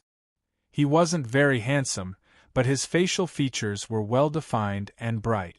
From his appearance, one could tell that he wasn't a bad person. In addition, he stopped at a safe distance and looked rather polite. The couple looked at each other and relaxed slightly. "Ahem, brother, may I know why you're blocking our way?" the man asked. "Please don't misunderstand. I was in closed-door cultivation for a while. When I came out yesterday, I discovered that the god-slaying insect world had undergone a huge change. It was very shocking." Xia Pingan pointed at the huge spatial rift above his head and the outline of the planet in the distant sky. "I just happened to see the two of you flying over here. I would like to ask the two of you what exactly happened to the god-slaying insect world." "So that was it." The man heaved a sigh of relief. "This is a spatial fusion. The god-slaying insect world has already devoured Pantheon Planet. The spatial connection between Pantheon Planet and the god-slaying insect world has been completely opened. That's why such a huge change occurred." "What? Pantheon Planet has already been devoured by the god-slaying insect world?" Xia Pingan's heart skipped a beat. Previously, when he joined the 10,000 God sect, he had heard some news. It was said that the situation on Pantheon Planet was becoming more and more tense. The spatial fusion between Pantheon Planet and the god-slaying insect world was becoming more and more obvious, and the speed was accelerating. He never expected that in just a month Pantheon planet had already been devoured by the god-slaying insect world, resulting in such a huge change. The gigantic outline of the planet in the sky was Pantheon planet, which was also the home planet of the 10,000 God sect. Ah, brother, please don't laugh at me. This is the first time I'm seeing something like this. I would like to ask you again. What are the consequences of Pantheon planet being devoured by the god-slaying insect world? Isn't the god-slaying insect calamity only accessible to people at the sixth sun realm and above? After the spatial devouring, will all the ordinary people on Pantheon planet die? This is spatial fusion and devouring. It's different from when we enter the god-slaying insect world. The ordinary people on Pantheon planet will not die when the spatial fusion and devour them. However, it will be extremely difficult for them to survive in the god-slaying insect world in the future. Now, all the insects and monsters in the god-slaying insect world can directly enter Pantheon planet. Many people on Pantheon planet will also be brought to us by the spatial turbulence that exists everywhere. No matter how powerful the 10,000 God sect is, they probably won't be able to save everyone. The man who spoke sighed and shook his head. He had a look of regret on his face. Yesterday I saw dozens of ordinary people on Pantheon planet who were brought to the nearby mountains by the spatial turbulence.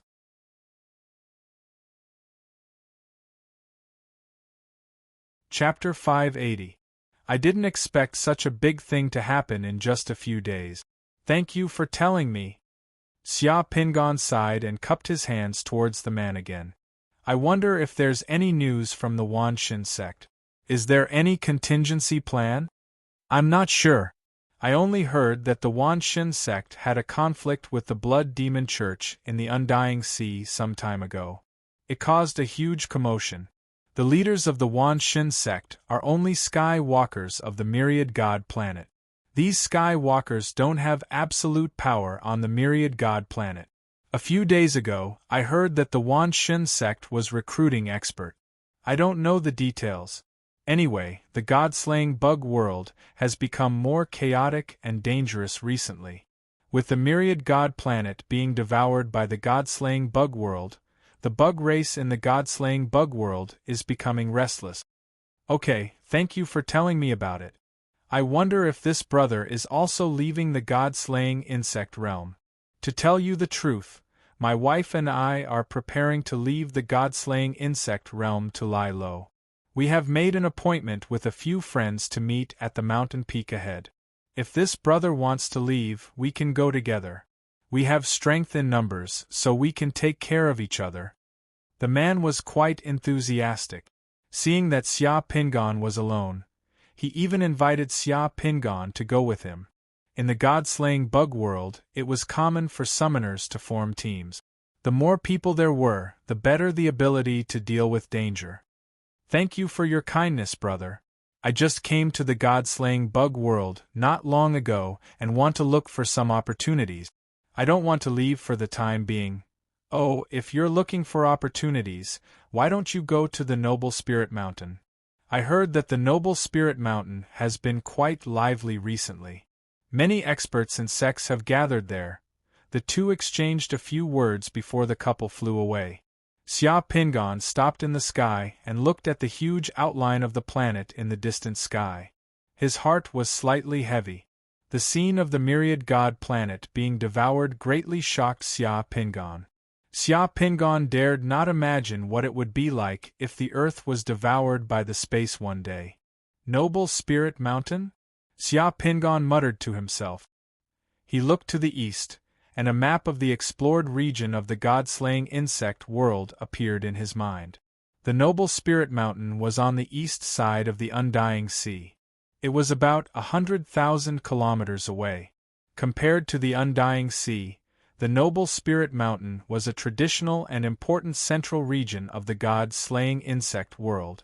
The human clan had been operating in Noble Spirit Mountain for tens of thousands of years. That place was extremely prosperous. Noble Spirit Mountain had as many experts as there were clouds, and the cultivation resources there were also extremely abundant. Xiaopingan's heart skipped a beat. He was currently searching for the seven-sun realm divine spring.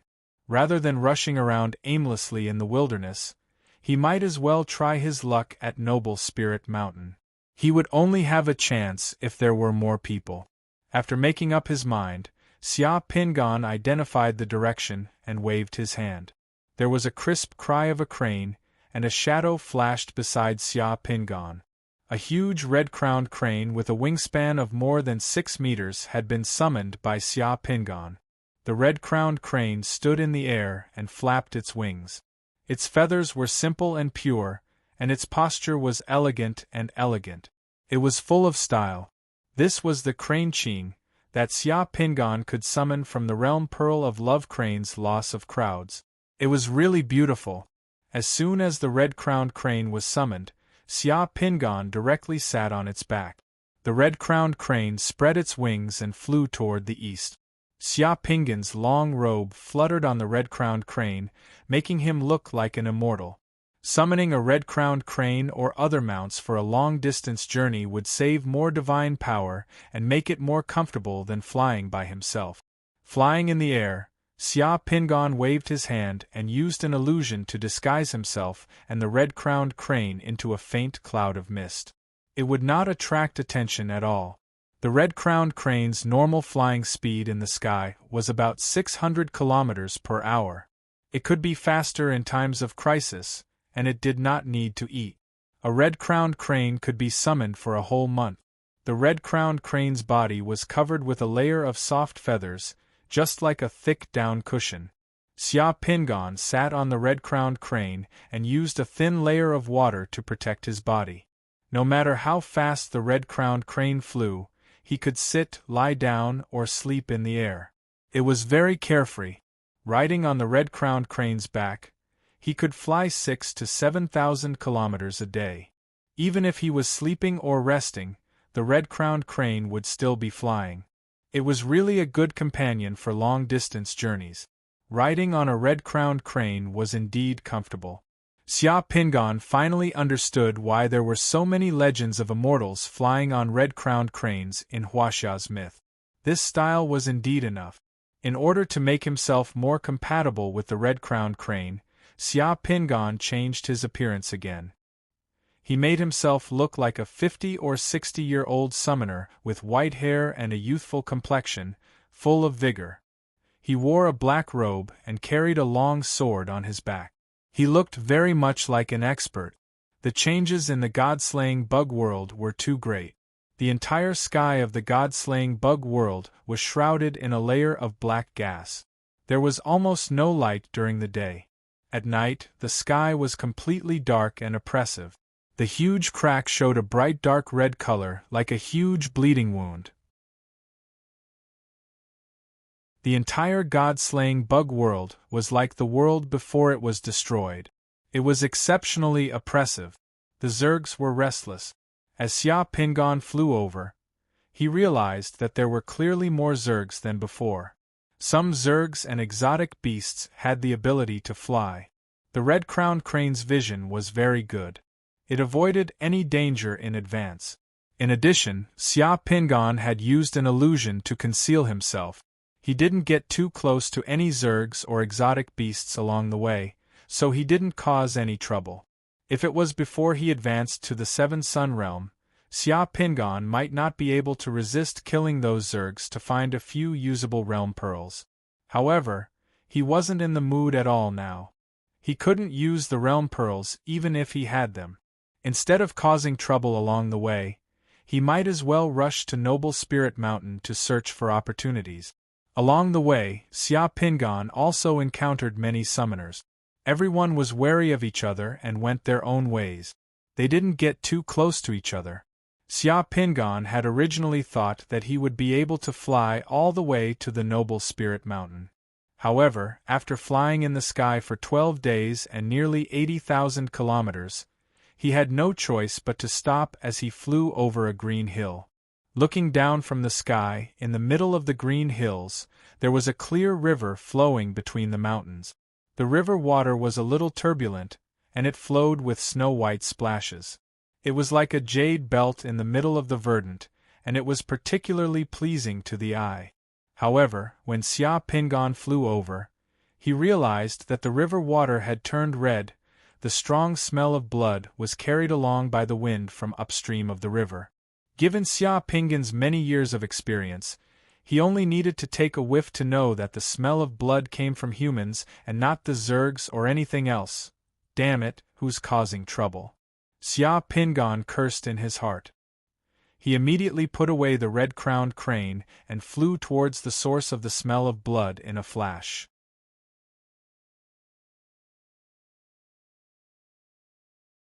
Chapter 581. Ha ha ha, there are so many corpses. We can use them to refine iron corpses. I never expected these people from Myriad God Planet to be sent here by the spatial turbulence. It saves us the trouble of capturing them from Myriad God Planet. Senior Brother Wu, be careful. Don't let these corpses be washed away. Upstream, the massacre had already ended. Along the cobblestoned riverbank that stretched for more than 500 meters, more than 200 corpses were strewn across the riverbank. Most of the corpses were floating in the river. They were people who had attempted to cross the river to escape, but had been killed in the river.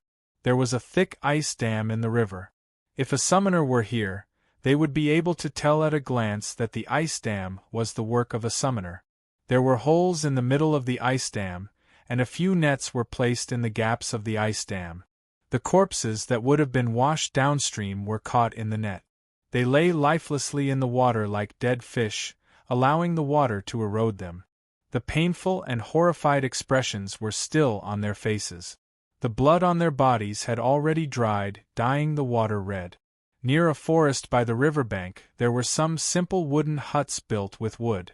The wooden huts were primitive and crude, as though they were the residences of the people on the riverbank and in the river. However, at that moment, the wooden huts had already collapsed and were reduced to ruins.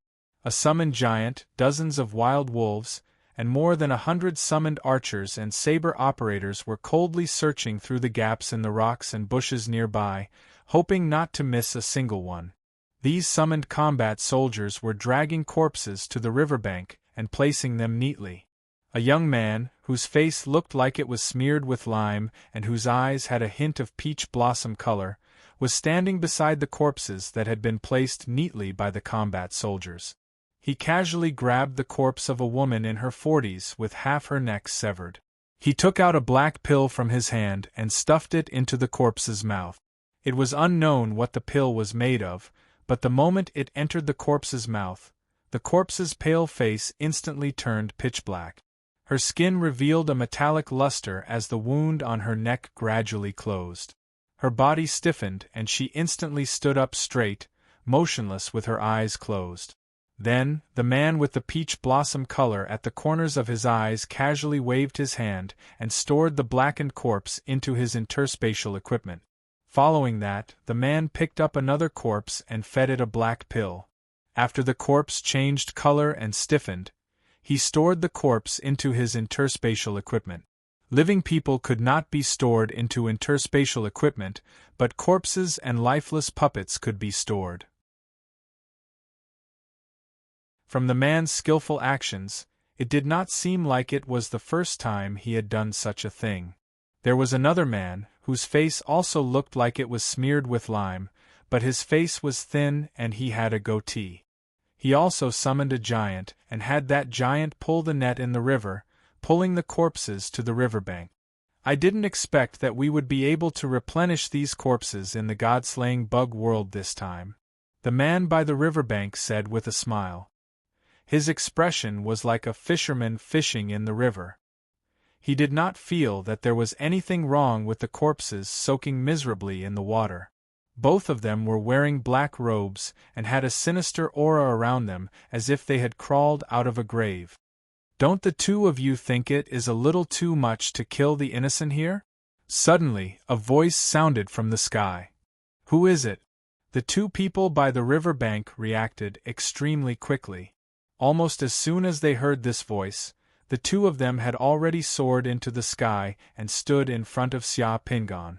At this moment, Xia Pingan looked like an immortal who had attained the Tao. However, the aura on his body was still at the sixth sun realm. In the god-slaying bug world, it did not have much of a deterrent force. "Who are you?"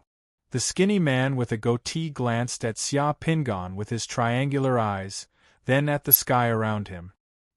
He found that Xia Pingan was the only one standing there, and his aura was not very strong.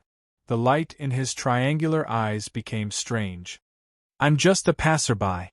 I saw the blood in the river in the mountain ridge, and the suffering of the people, so I came to take a look," Xia Pingan said calmly. Then, he glanced at the corpses on the riverbank and shook his head in pity. His tone was low and his gaze darkened. "We are all humans. Why do the two of you have to kill your own kind? Those people are ordinary people who can't fight back. Even the insect race and wild beasts would not kill their own kind like this. Ha ha, our Divine Tomb sect doesn't need an outsider like you to meddle in our affairs. Who do you think you are? How dare you meddle in our affairs?" The young man with the peach blossom eyes sneered at Xia Pingan.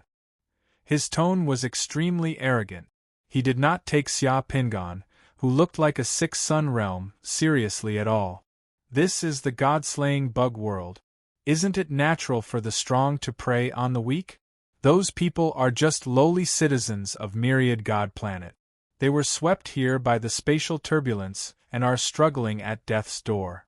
Even if I don't take their lives, they won't live for more than a few days here. It's their fortune that they died for our Divine Tomb sect and were chosen by me to be used by me. Divine Tomb sect? Xia Pingan had never heard of it before. However, from the looks of the two people in front of him, who had lifeless bodies and were as pale as geisha, he knew that they were not good people. "Why don't the two of you do me a favor and let me appease the souls of these dead people?" Xia Pingan said with a benevolent expression as he took a step back. The two people looked at each other and exchanged a strange look. "Oh, you know how to appease souls? Why don't you summon the soul-pacifying banner for us to see?" The man with the thin face and the goatee quietly approached Xia Pingan as he spoke. The other person also approached Xia Pingan. "What do you want?" Xia Pingan seemed to realize that something was wrong. His expression changed as he hurriedly retreated. "Reckless fool, do you still think you can leave now? You delivered yourself to me. Let me see what you have on you. How dare you come here to die?" The young man with the peach blossom eyes sneered disdainfully. Then, he suddenly charged at Xia Pingan. With a wave of his hand, an icicle shrouded in black mist shot toward Xia Pingan. When he made his move, the other man with the goatee also made his move. That person waved his hand and a fire snake flew out from his hand, sweeping towards Xia Pingan. Xia Pingan abruptly retreated, but his figure had already quietly changed direction as he retreated. He, who was originally sandwiched between the two, flew to the left and immediately approached the young man with a hint of peach blossom color in the corner of his eyes. The young man with a hint of peach blossom in the corner of his eyes immediately rushed towards Xia Pingan. The man with a goatee who was originally on the right wanted to chase after him, but the three of them moved at the same time and instantly became a straight line in the air. The two people had sinister smiles on their faces, thinking that victory was already in their hands. But in the next second, Xia Pingan showed a disdainful smile and coldly spat out three words: "Emperor's sword." A tall and majestic figure wearing an emperor's crown suddenly appeared in front of Xia Pingan. He looked at the two people who were chasing after him with a dignified gaze, as if he was looking at ants. He pulled out a long sword from his waist and slashed out. The emperor's sword swept through the air, carrying the energy of the surrounding mountains and rivers. Its power was great and strong, like the might of the heavens. The moment the sword was unsheathed, the fire snakes, ice cones, and black fog that were rushing towards Xia Pingan instantly dissipated like snow under the sun. Then, in less than 1,000th of a second, the sword light traversed hundreds of meters and pierced through the young man with the peach blossom eyes like a guillotine cutting through a piece of paper. Under the man's astonished gaze, the man's figure evaporated in the sword light. The sword did not stop and continued to slash at the man with the goatee behind him. When the man with the goatee saw Xia Pingan summon the emperor, his expression changed drastically. He instantly summoned an ice shield and wanted to escape, but his speed was not as fast as the emperor's sword. Almost as soon as the thought came to his mind, the ice shield was summoned, and he wanted to move, but the emperor's sword light had already slashed in front of him, turning the ice shield and his body into ashes in the sword light.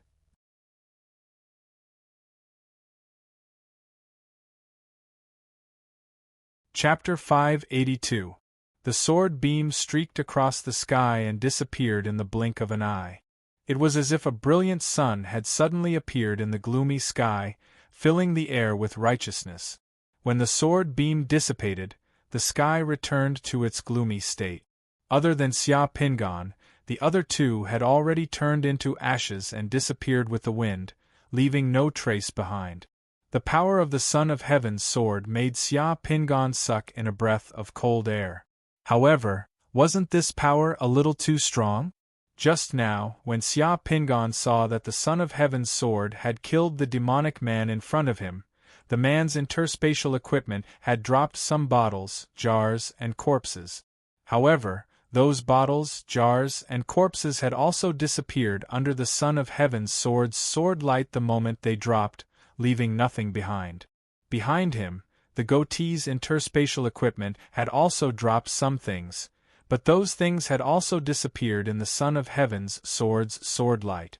Only the realm pearls on the two of them had not been damaged in the sword light, but they had also been sent flying down like cannonballs by the impact of the sword light. Along the way, they had broken a few big trees and then disappeared into the depths of the mountain 950 points of divine power. Xia Pingan, who was standing in the sky, looked at the divine power consumed by the Son of Heaven's sword in his secret mandala and grimaced in heartache. He had been accumulating power for this move just now. He had deliberately pretended to be weak to lure the other party into attacking and then killed them in one strike. The two guys from the Divine Tomb sect that he had just killed were both at the Sixth Sun realm. Only the goatee was a little more powerful. He was almost at the Seven Sun realm, but he was still inferior to him. Their bodies and defensive abilities were clearly a joke in front of the power of the Son of Heaven's sword. Perhaps the two of them still had some powerful moves, but it was too late to use them. The Son of Heaven's sword was indeed not for show. With his current ability, he could summon this move at most 9 times before his divine power was exhausted and he had to take pills. Xia Pingan had already made up his mind. If this Son of Heaven's sword could not kill the two of them, then he would not need to try other spells. He would turn around and prepare to escape. And reality proved that there weren't many summoners who could withstand the Son of Heaven's sword, especially those of the same level. Xia Pingan had already seen the boundary pearls that burst out from the two of them. They were all fused with by him. At this moment, the boundary pearls had sunk deep into the ground. If he used the Earth Escape technique to retrieve the boundary pearls, the Divine Tomb sect's people might discover the secret of his Earth Escape technique if they came to investigate the scene. This was Xia Pingan's life-saving trump card. He wasn't prepared to expose it. If he used other techniques to dig up the boundary pearls, it would be a waste of time. Therefore, Xia Pingan simply ignored it. Xia Pingan landed on the riverbank below from the sky. Along with the death of those two people, the soldiers and giants they summoned also dissipated at the same time. All the corpses were pulled to the riverbank and lined up in a row. There were men, women, elders, and children in their teens among the corpses. They all had different facial features. Without exception, all of them had fatal wounds on their bodies. And from their attire, it was obvious that they were different from the summoners from the god-slaying bug world. These people were the ordinary people of Pantheon Planet. As Pantheon Planet had been devoured by the god-slaying bug world, they had also been swept here by the spatial turbulence. From the houses by the riverbank, they might have been living here in groups for a few days. Fortunately, they had not encountered any Zergs in the past few days. Unfortunately, they had encountered the two beasts from the Divine Tomb sect. This was the tragedy of the week. In the eyes of the two people from the Divine Tomb sect, they were probably just materials for someone else's spell. They were no different from ants and trees. The people from the Divine Tomb sect were interested in their corpses. Xia Pingon looked up at the huge shadow of the planet at the end of the crack in the sky. Other than these people, who knew how many more people on Pantheon Planet had been swept into the god-slaying bug world by the spatial turbulence? Who knew how many monstrous Zergs from the god-slaying bug world had already rushed to Pantheon Planet? Xia Pingon took out the soul-pacifying banner and held a short soul-pacifying ceremony for these people so that their corpses would no longer be humiliated. Then, with a wave of his hand, he summoned the sky-burning vermilion bird. The sky-burning vermilion bird spat out flames that flew over the corpses that had been lined up. The flames that could melt metal plowed the ground and directly incinerated the corpses. I hope that you can live in a peaceful world in your next life. There will be no more killing. Xia Pingon took one last look at the riverbank and sighed. In the blink of an eye, he soared into the sky and disappeared. More than half an hour after Xia Pingon left, the sound of something breaking through the air rang out in the sky. In the blink of an eye, more than 10 people wearing long black robes broke through the air, as though their faces had been smeared with a layer of lime. These people were filled with murderous intent, but they were also extremely anxious. Elder Lu, young sect master and hall master Wu were collecting corpses here. The one called Elder Lu had a head full of red hair, a protruding lower jaw, and 2 eyes with more white than black. His appearance was incomparably hideous, and on his chest hung a bone necklace strung with the skulls of children. Young sect master and hall master Wu's soul lamps have already been extinguished. The 2 of them have been killed, Elder Lu said coldly with a hoarse and dry voice. He took out something that looked like a crystal tombstone. There were still many flames dancing in it, but the soul lamps above young sect master and hall master Wu's names had already been extinguished. The surrounding people did not even dare breathe loudly. Young sect master had been killed right under their noses. Even if all of them left the god-slaying insect world this time, they would not be able to escape responsibility. Elder Lu bit his finger and sprinkled a drop of blood into the air. He pointed at the drop of blood with one hand and began to draw a strange talisman in the void. The drop of blood was also constantly twisting in the air and changing its shape. Elder Lu began to chant, and as he cast the spell, countless dust and ashes visible to the naked eye gathered from all directions in the surrounding void and on the ground, forming the rough appearance of the young sect master and hall chief Wu in the void. Young sect master, hall master Wu, who was so vicious to actually annihilate all of you into ashes. Elder Lu used a hoarse voice to howl a few times as a few drops of turbid old tears squeezed out from the corner of his eyes. The Divine Tomb sect will definitely avenge all of you. Let the person who killed you suffer thousands of punishments in our death prison. Only by refining him into a living corpse can this hatred be resolved. The ashes and dust in the air changed and finally reformed into Xia Pingon's immortal-like appearance. Then, the ashes and dust scattered in the direction that Xia Pingon had left. Chase! Elder Lu said viciously. He had already risen into the air and chased in the direction that Xia Pingon had left. The other members of the Divine Tomb sect followed suit. Chapter 583. Elder Lu of the Divine Tomb sect led his team to chase after Xia Pingon.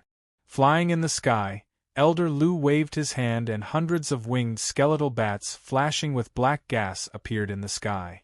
These skeletal bats were more than 2 meters long and were only made of bones. The bones flashed with strange blood-colored runes. They opened their mouths and inhaled fiercely. They scattered in the air and then suddenly gathered together like arrows and chased in one direction. They were as fast as lightning. Only when the group of bats flew by did a series of sonic booms resound in the sky. Seeing those bats fly by, Elder Lu waved his hand again and a 100-meter-long skeletal dragon with wings appeared in the sky. The skeletal dragon was majestic and full of killing intent.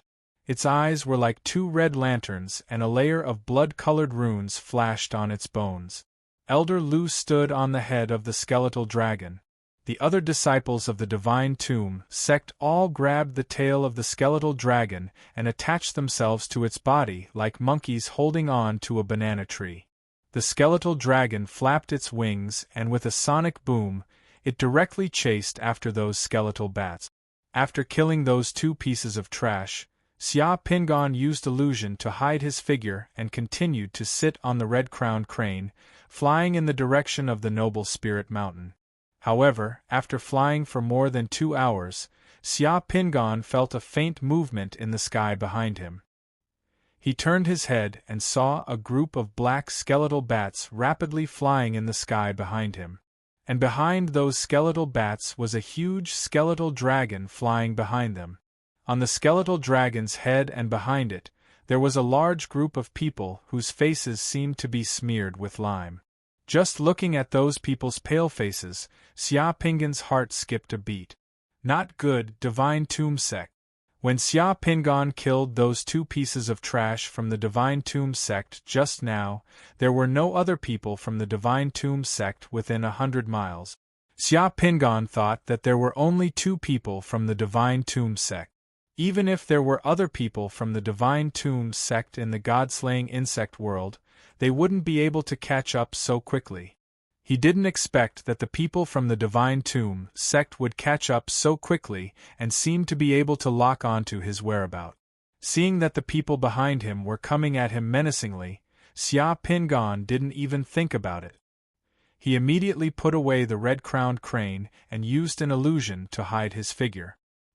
He suddenly changed his direction and flew towards the mountain range. He didn't expect that those skeleton bats would also change their direction in the blink of an eye and fly straight towards him. The illusion didn't work. A skeletal bat suddenly accelerated and flew towards Xia Pingon. When it was about 50 meters away from Xia Pingon, the skeletal bat suddenly exploded. A shockwave formed by black gas instantly swept across the void. The illusion that Xia Pingon used to hide his figure was broken at once, revealing his figure in the air. Do you think you can escape after killing the young sect master of our Divine Tomb sect? Elder Lu, who was standing on the head of the skeletal dragon, spat out a 3-foot-long bloody light from his eyes and locked onto Xia Pingon. The skeletal dragon spread its wings and shook its tail, suddenly accelerating at an even faster speed than before. The Divine Tomb sect disciples, who were grabbing the skeletal dragon's tail like monkeys, were all sent flying when the skeletal dragon shook its tail. They scattered in the air and formed a huge encirclement that surrounded him from both sides. F***CK. Xia Pingon's expression changed when he saw that the other party was ready to catch a turtle in a jar. Judging from the aura of the person standing on the skeletal dragon's head, he was definitely at the Seven Sun Realm. Moreover, he was a senior expert at the Seven Sun Realm. Compared to a half-step Seven Sun Realm expert like Xia Pingon, he was more than half a realm higher. Moreover, there were other people from the Divine Tomb sect. He had poked a hornet's nest this time. However, Xia Pingon didn't regret it. If he could do it again, he wouldn't hesitate to kill those 2 scumbags from before. Xia Pingon didn't retreat when he saw a large group of skeletal bats flying towards him. He waved his hand and a huge icicle was summoned. The icicle flew towards the skeletal bat. As soon as the icicle flew out, it scattered in the air and turned into hundreds of icicles. They were like raindrops as they pierced through the air and pierced towards the skeletal bats with a sharp sound. The skeletal bats screeched in the air and flapped their wings, nimbly dodging the icicles. Xia Pingan's first move was completely neutralized by the skeletal bat. Before Xia Pingan could make a second move, a flame with a black aura suddenly descended from above and enveloped Xia Pingan's head. The huge skeletal dragon had already flown above Xia Pingan's head and spewed flames at Xia Pingan. A huge and thick ice shield appeared above Xia Pingan's head. The ice shield instantly dissipated under the burning of the skeletal dragon's black flames. However, the dissipated ice shield didn't disappear. Instead, it turned into a soft water shield. The water shield vibrated like a deformed water ball and blocked the skeletal dragon's black breath again before finally dissipating with the black breath. You do have some skills to be able to switch between ice and water spells so flexibly. 1 spell, 2 spells. However, you killed the young master of the Divine Tomb sect and are now irreconcilable enemies of the Divine Tomb sect. Prepare to die. Elder Lu sneered in the air. With a wave of his hand, hundreds of strange golden zombies with a metallic luster and blood-red runes appeared in the air.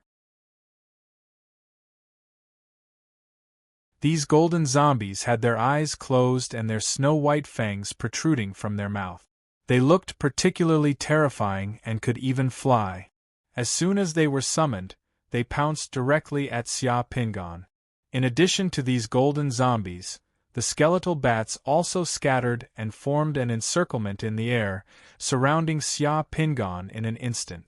In addition, there was the huge skeletal dragon above his head and Elder Lu of the Divine Tomb sect, who was already at the Seven Sun realm. In such a battle between experts, a single second of change was equivalent to thousands of fatal tribulations. Black clouds pressed down on the city and could instantly push the other party into a hopeless situation without any room to turn the situation around. The Divine Tomb sect summoners who were surrounding him from both sides also followed suit. With a wave of their hands, countless zombies flashing with golden, silver, and bronze luster filled the air and condensed into huge battle formations. They pressed down on Xia Pingan from all directions, leaving no gap for Xia Pingan. As soon as the two sides exchanged blows, Xia Pingan was heavily surrounded and seemed to have no chance of survival. Xia Pingan's expression was extremely grave. Before the golden zombies and skeletal bats could pounce on him, he waved his hand fiercely. The surrounding sky instantly darkened and a huge black stone tablet appeared above Xia Pingan's head. It had been summoned by Xia Pingan. Xia Pingan raised the huge stone tablet with one hand. His beard and hair fluttered in the wind, making him look like a god descending to the mortal world. There were only 3 words on the black stone tablet: Falling Tears Tablet. Yang Gong's Falling Tears Tablet. You're tuning in to the Phoenix Knights YouTube channel. Don't forget to subscribe and join us on this journey to catch the most captivating stories.